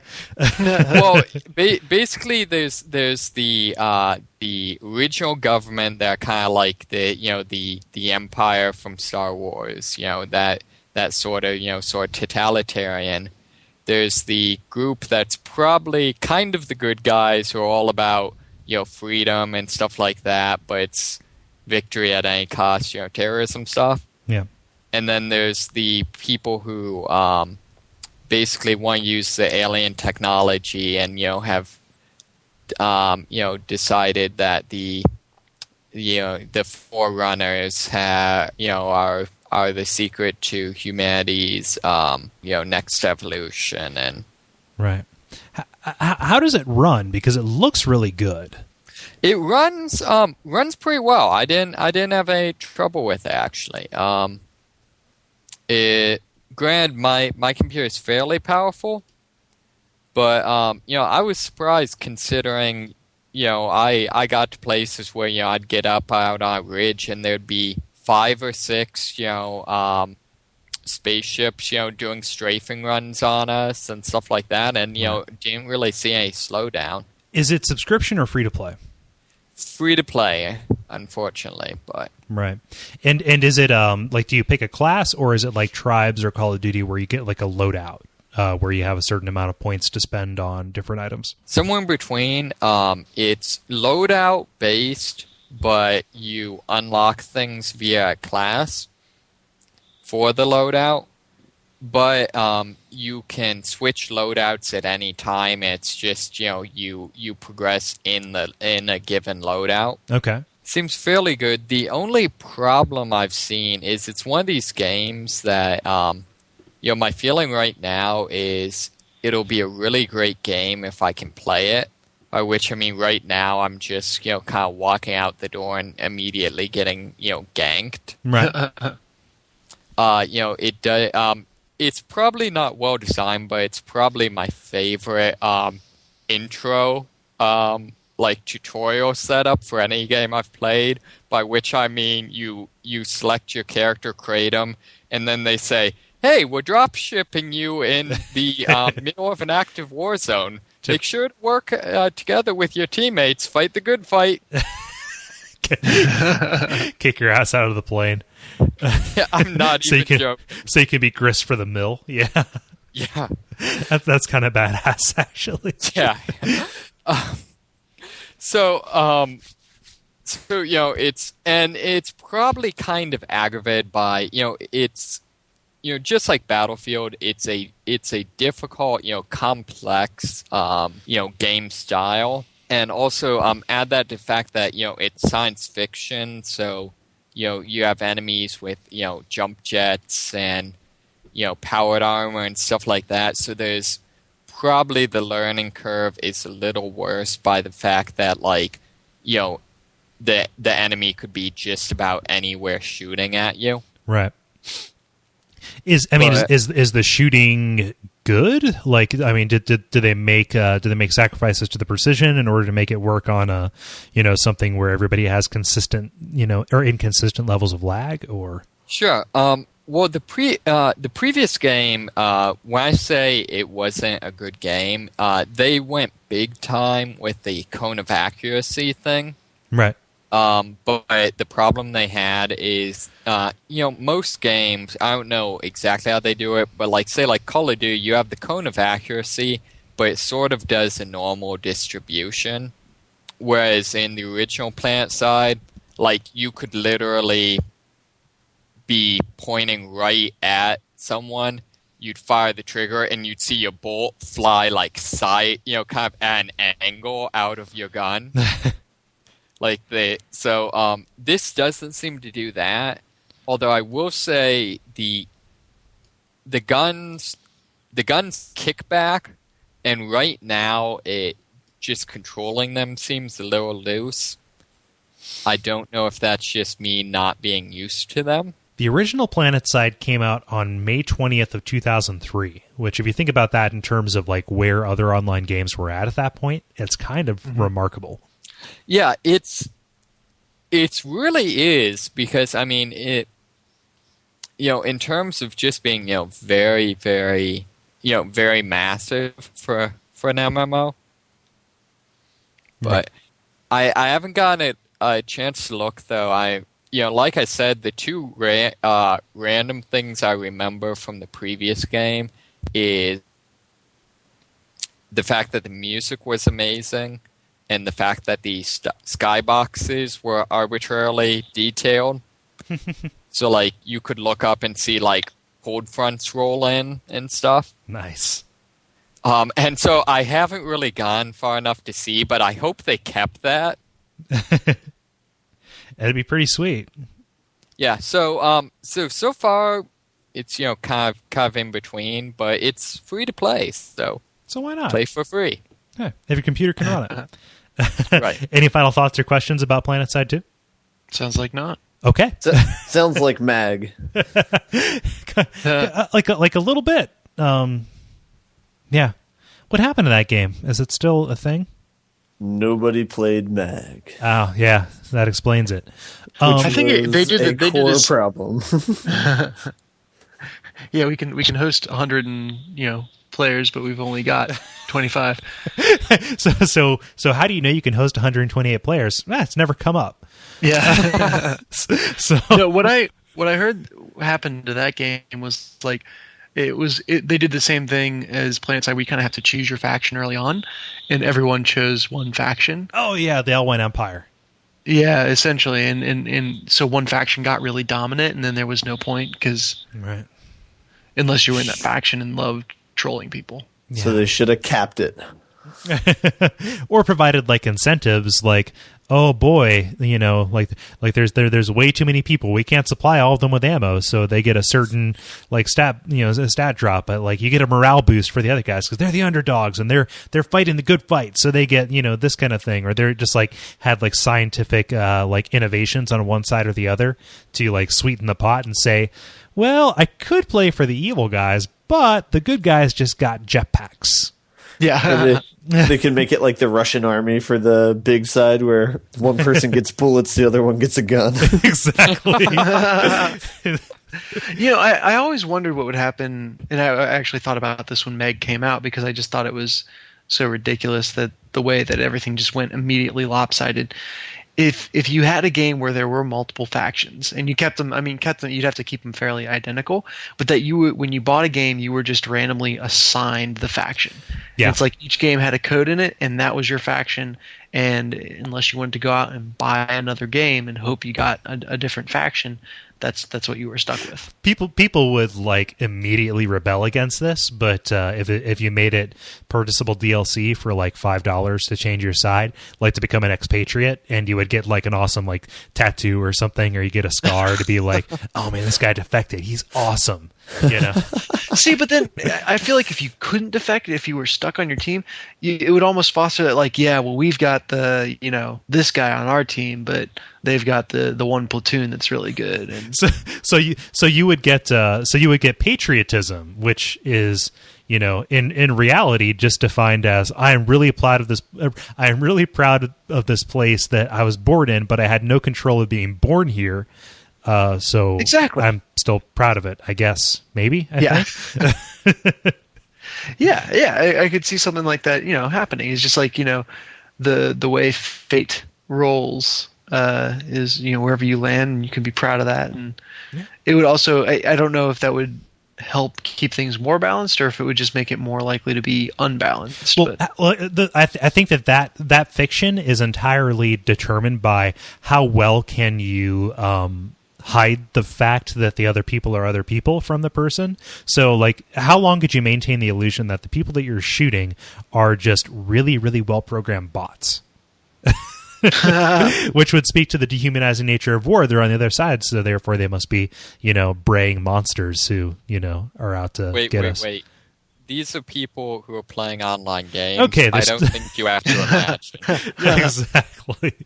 But I don't know. I'm designing I'm giving out $1 million ideas here. The whole technology thing, the patriotism, being able to defect.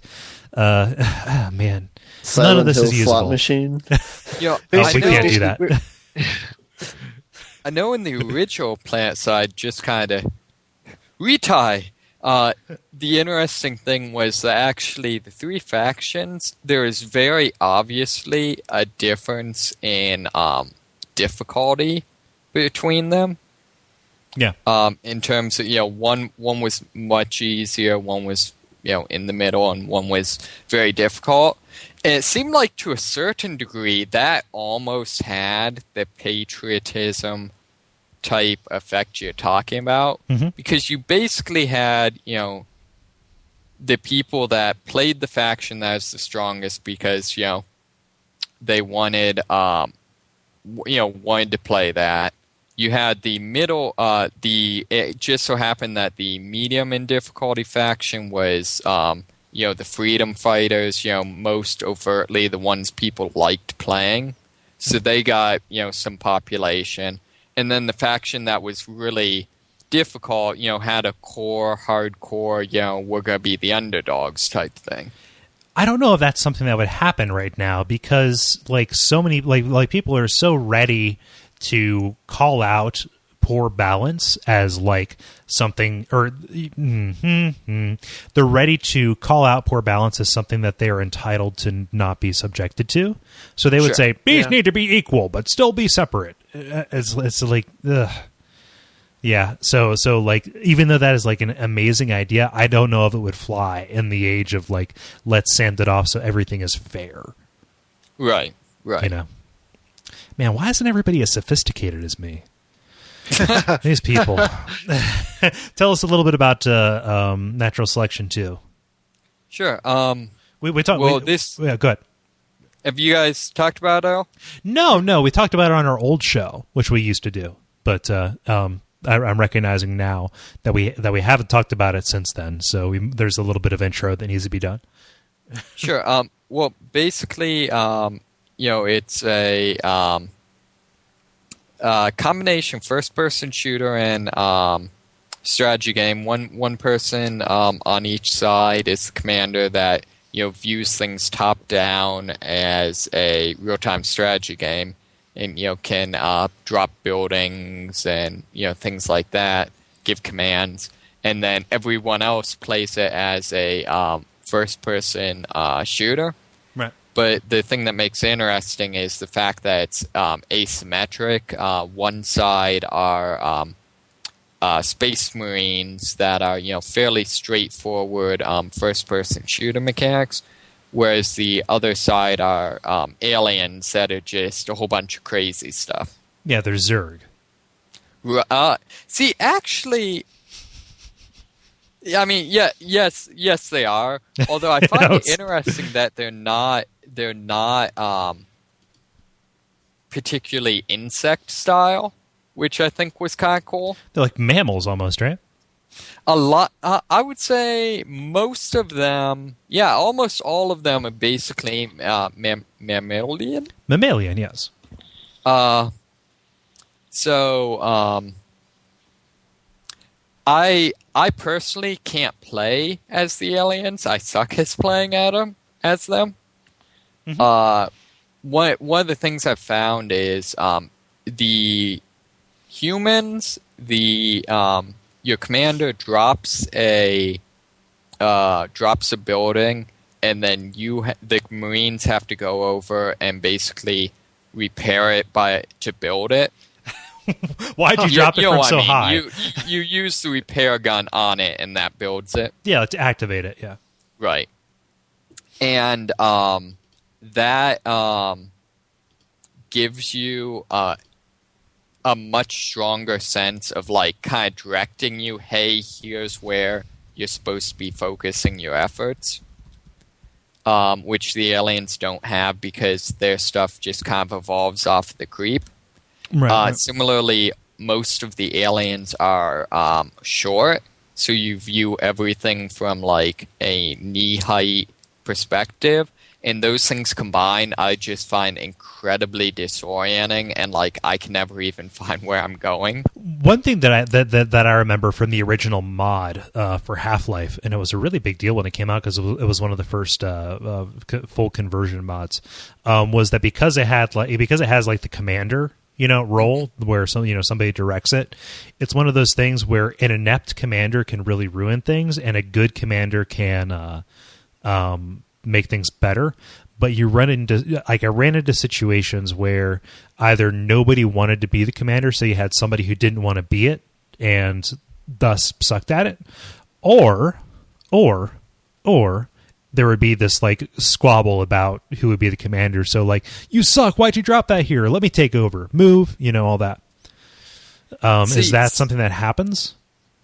So far, I would say definitely the quality of the commanders make or break, and that actually gets to my major complaint about it, which I'll in a sec. But and on the other hand, I've had really great commanders. I remember I had one, we were assaulting a base, and he was, directing us, laying out waypoints so that we could basically infiltrate the base, going behind all their structures so that, we were blocked from fire and attacks, stuff like that. I mean, I've had some really great ones.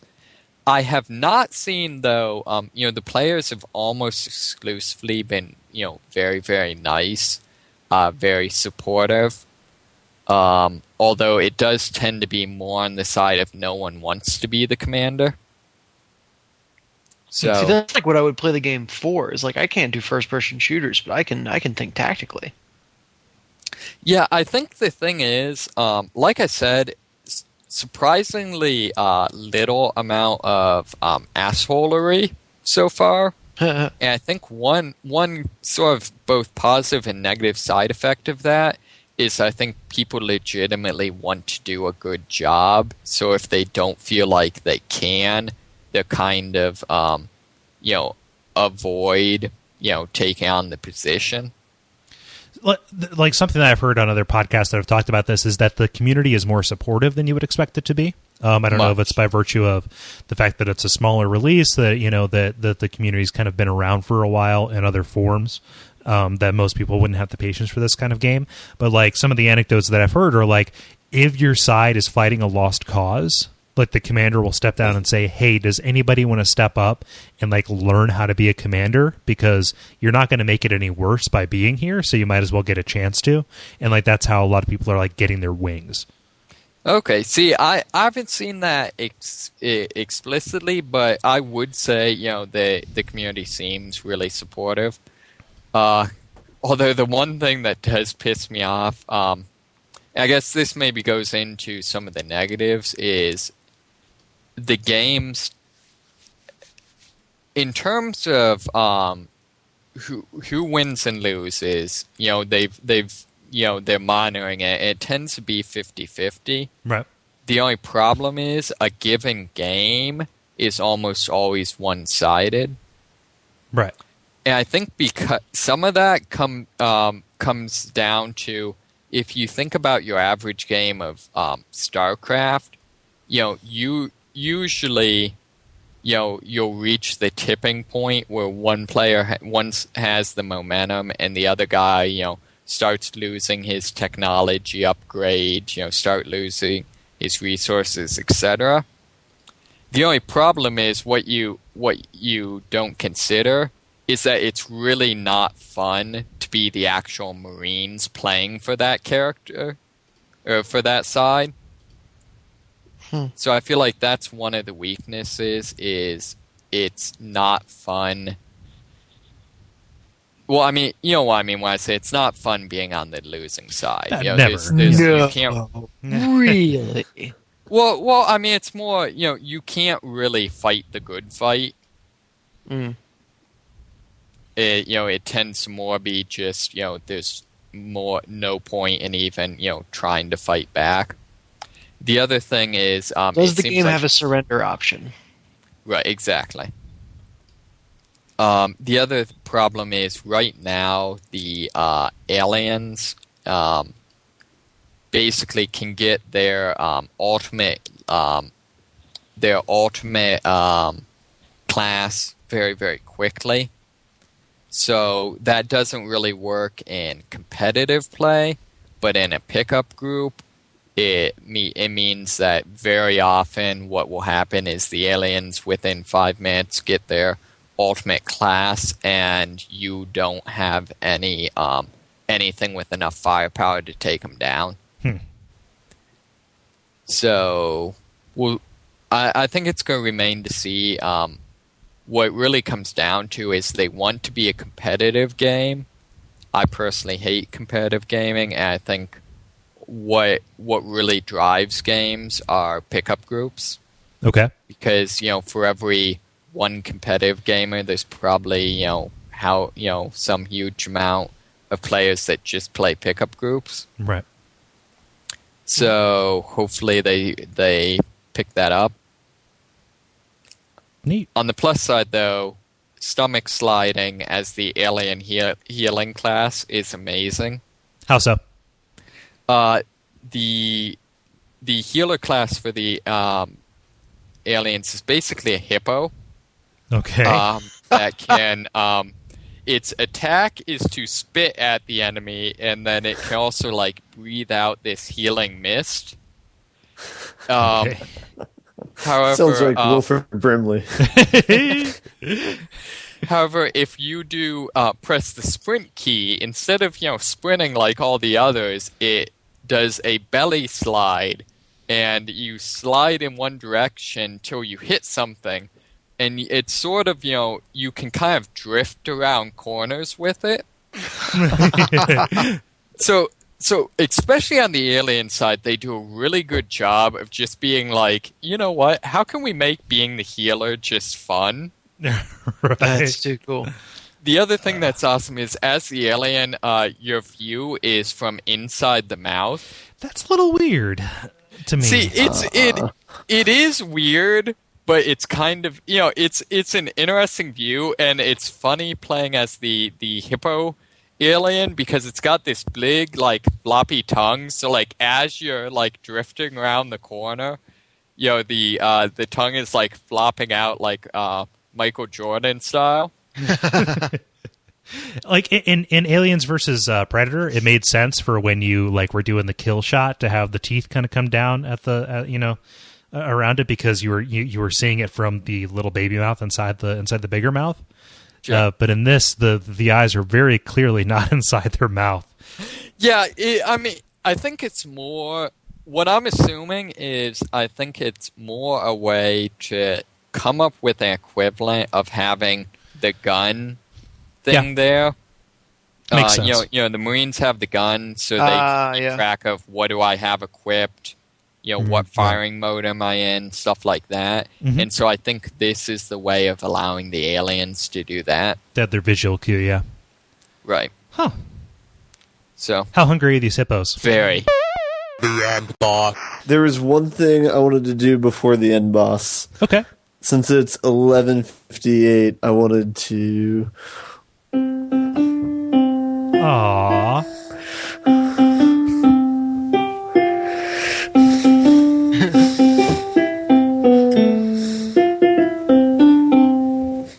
Yay, thank you. Yeah, thank happy you. birthday. I only have one more minute of being special, but we're good. Yeah. But that was enough for me. That will tie me over until next year. Cool.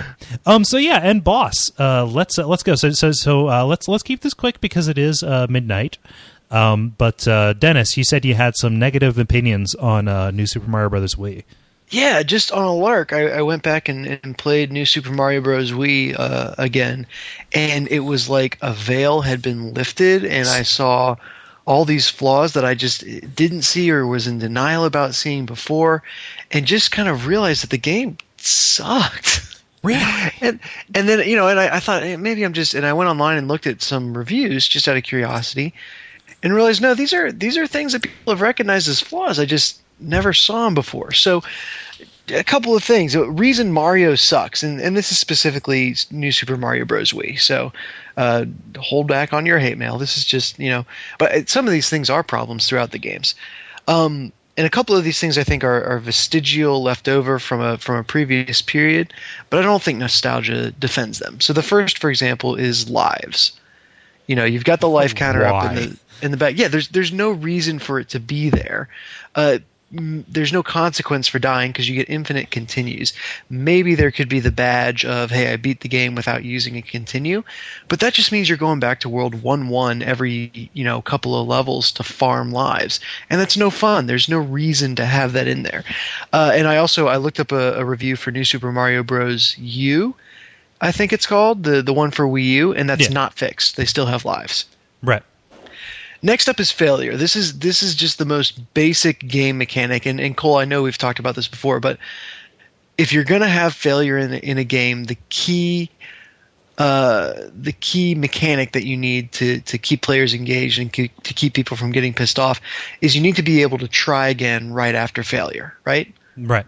That's just game design 101. If you're going to have a place where someone's going to fail, they need to be able to say, "Oh, I did that wrong. Let me try again. Let me experiment." And they can get through it because they are able to try again right after they have failed. Mario always kicks you out to the beginning of the level, or if you're lucky, to a halfway point. And so you get through all these really complex platforming to get to that one place that you're having trouble with. Everything else is fine, only to die and have to go completely back through the level again, right. Which is just BS. There's no reason for that to be there. Next up, this is a smaller qualm, but the game has time limits, right? And this has always been a Mario thing. But especially now that they've had these star coins scattered throughout the level, which is just these coins in hard-to-reach places. And sometimes it's almost like a puzzle, or you can see how to do it, but it's very technically difficult to do. It's a feat. Yeah, you spend a lot of time trying to get those. And you're rewarded by getting it, only to not be able to finish the level because you used up all your time. Yeah. So you have to go try again. It's just ridiculous. There's no reason for that to be in there. And again, that is not fixed in the Wii U version. Then the final and probably most infuriating thing, and I don't know how I never noticed this before, but in multiplayer, anytime that a player dies or a player gets a power-up, it briefly freezes the game. Oh, yeah, I remember that. And this has always happened. It's just never been something that you worried about because it's always been single player. Mm-hmm. However, in this new multiplayer mode, anytime that someone dies on the screen, it freezes the game just for a split second. Don't interrupt my jump. Exactly. If you press jump during that time, which for whatever reason, this time when I tried to play it was every time I tried to hit jump, it doesn't register it. And as a consequence, you die as well. And if you're only playing with two players, that means you're kicked back out. So not only are you having to wrestle with failure, but you have to wrestle with failure for stupid reasons, and you're not able to try again. And if you take the time to really coordinate and make sure you're doing it, so that you don't have to run into those problems, then you're running up against the time limit. And if you're just like, screw it, we're going to deal with it and keep on trying to go through, then you run up against the lives. And you have to go back and farm or just use meaningless continues. It's one big interlocking problem. It was, I went back and it just, man, Mario is crap. What particular Mario game. No, like there's week 1, month 1 glasses, like all those kind of things. It's the honeymoon is over, man. Yeah. And it sounds like they haven't fixed any of it for the new one. So these must be things that people like about the game. So it's really their problem, not yours. Oh. I would like to retort, because I would like to be on the side of Mario on this one. The game isn't about making a new game, though, and it's about kind of uniting all the different Mario games up until this point, and kind of paying homage to all those different platforms. Talking about from gaming standards and today, it is kind of a poor game because of those constraints, but they're not trying to make a new game. They're trying to unite all of these different games that they've already made and innovate within that skeleton structure. I mean, that's what they do with all the Mario Kart games as well. So, I mean, while those aren't the best practices for a game, if you were making a new game today, that's not what they're doing. They're just innovating on something that they've already done. Reposting counterattack. None of those things that I mentioned would make it less of a Mario game. I feel like all the things that I talked about are non-essential to what pays homage to all the great things in the past. Maybe the time limit for time limit's sake, but even then, would you ever consider that a key part of a Mario game? I just recently played Super Mario World with my friend Max. And part of that game is going and farming lives when you get to the nitty gritty when you're at the end, and they have the one hidden Yoshi stage where you can get as many lives as you want. Or World 5-1, Yeah, so I see that kind of as being a part of the old games as well. I rest somewhere in the middle. I think that the best thing about New Super Mario Brothers Wii is the multiplayer, and it always will be. Playing with other people, everything else is kind of incidental to that. But but that's the thing is, I feel like I could have dealt with it if I wasn't trying to play it with someone else. But I don't want to be antisocial. So yeah, Maybe you need like two more. Like maybe you need like 4 players instead of just 2. But God And forbid we try alcohol. to stand in the same place at once. Yeah, maybe Mario alcohol. Mag. 128 people. Maybe you need Mario. 100 people. Yeah. Yeah. So I mean, I was going to list the complaint of like, your characters can't occupy the same space, but I didn't because I think that's a legitimate like, hey, you need to work together. And you can't just kind of play through in parallel. You legitimately have to talk to each other, and so I could see that being a decision. But I know we had enough trouble with 2 people trying to like all fit on the same platform and get up the momentum for jumps and just generally not get in each other's way. We could coordinate around it, but with 4 people, I would almost think it'd be impossible. I don't know. Huh. So yeah, it's. I mean, I know some of these are things that make Mario. Or are paying homage to times past, and there is some challenge that people may like, but just I played through and it just left a real bad taste in my mouth. That's the thing, you leave a game for a while, you come back, and yeah, it's gone. Yeah. Have you ever played any of the Wario games? I Because played. they're basically what you've described. Mario with no time limit. You can't die. No continues. Yeah. What was the first Wario game for Game Boy? Super Mario Land 3 Wario World. Yes, so I played that and absolutely it was my favorite game for that system. It's really good. It's a puzzle platformer. If you saved up enough money at the end to get the best house. Did you? I don't know if anyone's actually played it. I've played it, but I've never gotten to that part. Okay, Yeah. so I'm going to spoil it. Close your ears if you're planning on playing it. You get to the end, and based on how much money you've accrued over the game, the final boss / magic genie, which is just completely non sequitur with the rest of the game, but the final boss will give you a house based on how much money you I have. think that's called buying a house. Yeah, but it gets nicer the more money you had. And so my brothers and I first realized this when I think my brother finished the game first and he got one house, and then I finished the game next and I got a different house, and we figured out the difference was how much money we made. Right. So the next time we played through and just spent an ungodly amount of time just going back through levels and getting money, and I think we maxed it out to where we got we had like. I think it was probably like either 900,000 level or 99999 million level. I don't know. So you've always been this way. Yeah, basically. but what's funny is when you get to the end, it does like a little thing counting up your money, and it was so long when we did that we literally plugged in our Game Boy, set it down, went away, had lunch, came back and checked on it, no, still going. And it took like a half hour for it to get through, and we got this gigantic mansion with castles and in the sky, and Spires. it was total payoff that we probably could have gotten for 1/10 the effort, but damn it, we're not going to put in the effort and fall short. That is hilarious. Yeah. Do you guys mind if I do my final boss? Or end Please, boss, sure. rather? Today, November 20th, not only my birthday, but also the release of the 5th episode of Walking Dead, the Telltale game for the PC and like every, other handheld consoles, at least iOS. I'm really going to say, like, go and get it. If you haven't jumped on that train just yet, playing through it all, in one go will be like emotionally torturous, I think. So like if you did like, one episode a week, or, you did an episode, waited a day, did another episode, it'd be a way to go.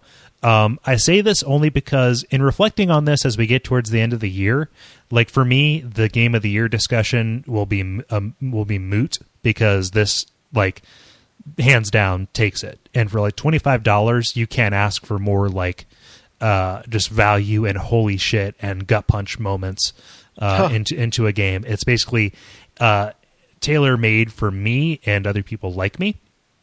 And I say that not only because I'm selfish, but just by way of saying I really recommend it. $25.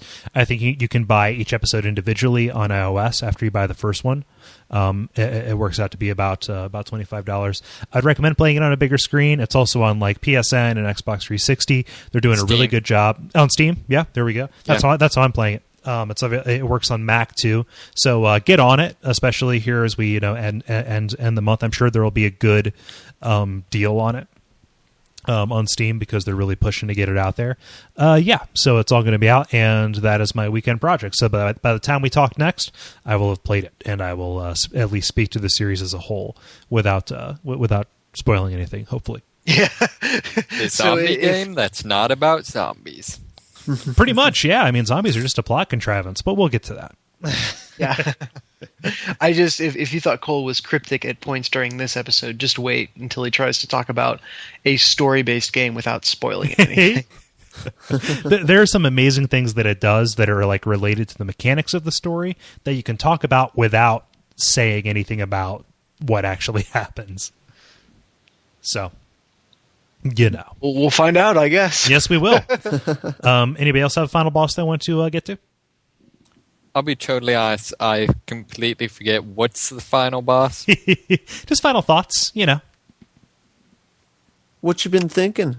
Yeah. I am completely screwed because it's been my tradition, not counting last year when I boycotted Modern Warfare 3 to buy a new Call of Duty game over the Thanksgiving thing. Mm-hmm. But now with Planetside coming out, and I was hoping to pick up either XCOM or Assassin's Creed on the cheap. Mm-hmm. And whatever else Steam cons me into giving them money for. Provides value. It's not a con. Right. Yeah. Brace yourself. So much. It's drinking from the fire hose around this time of year, Like the game, like all the games that are going to be out are out, but like the ones that came out that we passed over, they're dropping in price, and it's like I need to get them. I'm going to play them eventually, I hope. So it's that girl that you ignored freshman and sophomore year, but then she took off her glasses, got contacts, did her hair different, and holy crap, she's all that. And cost $20 cheaper. Well, I didn't want to take it that direction. I guess. Last Dance. What are you going to do? Yeah. No, I feel your pain, David. I feel your pain. Just get Walking Dead. That's all that matters. Ben. I have no final bosses. I have Assassin's Creed 3 to play, and that's about it. Yes. The credit. Okay, so time for the credits. Let's just go through this real quick. It's been kind of a long episode, as we do. At least it seems long. It was my birthday when we started, then it wasn't my birthday. That was weird. We've really grown in this episode. Still your birthday in Alabama. Oh, this is true, yeah. Which is where I was born. Never told that to y'all, did I? No, I was born right here. Don't worry. Okay. It's going to be like, whoa, man. No. So a little bit of a housekeeping note. I'm aware that the show isn't on iTunes yet. I'm trying to get that worked out, but I submitted it, didn't hear anything. We'll get that figured out to a certain extent. I'll petition, I'll file, all that kind of stuff. Should be available, but it's still available via RSS or direct download, all of that there. Once it gets up, it'll be really cool if you could do the rating and review thing, especially in the first month. It's really important to get those so we can get on New and Noteworthy. But that kind of stuff aside, we didn't have a multiplayer this week because I didn't put up a conversation prompt. Whoops. But anyway, keep an eye on the Facebook group. That is facebook.com/The Level Podcast, or you can just write in your thoughts, write in questions for us to address, about games, about industry, about life, about technology. We'll answer them. Don't worry. That is, The Level at Duckfeed.tv or Duckfeed.tv/contact. Is how you can get a hold of us there. In general, other than that, tell your friends and use the Amazon.com/tipjar. Or not Amazon, God, not Amazon.com. Use Duckfeed.tv/tipjar. There's an Amazon link there where you can click through and we get a little kickback from everything that you buy. That is especially important around the holidays. You're going to be buying stuff online because you're a human who exists on the planet Earth. That helps support the network. This is like a little bit of an admin/lifting the kimono kind of thing. But this is the first month that the network has roundly turned a profit. Like October was like we broke even a little bit. Not October, September rather. And this one, like we're like able to like afford to buy ads and stuff like that now. So that is all thanks to you guys using those links and visiting the sponsors on other shows. We're going to try and get the sponsor on here too. So yeah, that is tremendous. But really, just listening is enough. Tooting at us, all of that. That's enough whoring. Thank you. And we will use that well. You can bet that there will be the most kick-ass ads ever. Yes, hookers and blow too. So We're gonna have a huge cocaine party. Yeah, I'm gonna buy a hooker made of cocaine. So. It's like a pony made of diamonds. Exactly. Borderlands 2 reference? Borderlands 2? Anyone? Ben would get it. He's beaten it like 4 times. So anyway, you can follow us on Twitter. I'm at Kole Ross, KoleRoss. I'm at DFuria, DFuria. I'm at Moneysmith777. And I'm at Merkleiser. You're about due for your toot. For those of you who are just tuning into this show, Ben only toots about once every 6 months. So, yeah, it's about to be that special time of the year. Special time. Oh man, I am so excited for that. But in the meantime, while we're waiting for next week's episode, and while we're waiting for Ben's toot and all of those things, I will say I hope you're having a fantastic and safe Thanksgiving. Don't get trampled. Buy stuff on Amazon. Do all that good stuff if you're going to be doing anything. So this has been Kole Ross. This has been Dennis Furia. This has been David Moneysmith. And Ben Merkel. And thanks so much.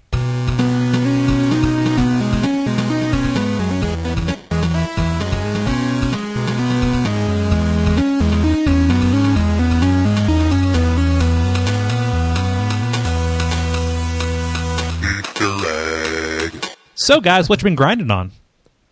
Sick grind. Some hot chicks, whatever. Whatevs. I went to middle school dances last week. Oh, you went and made it weird. Hey, I did that last time, so it's Ben's turn. We'll take Middle turns. school dances? We will take turns making it weird. There are no. Where else do people grind on? Oh, I guess I don't know. High school dances. College house parties, sad Christmas parties at offices. Man, awesome Christmas parties, depending on what perspective you're bringing. Janice wears those corduroy pants. Boy, she owns it. She's a champ. So anyway. I think for making it awkward, Ben should go first. Yes. All right.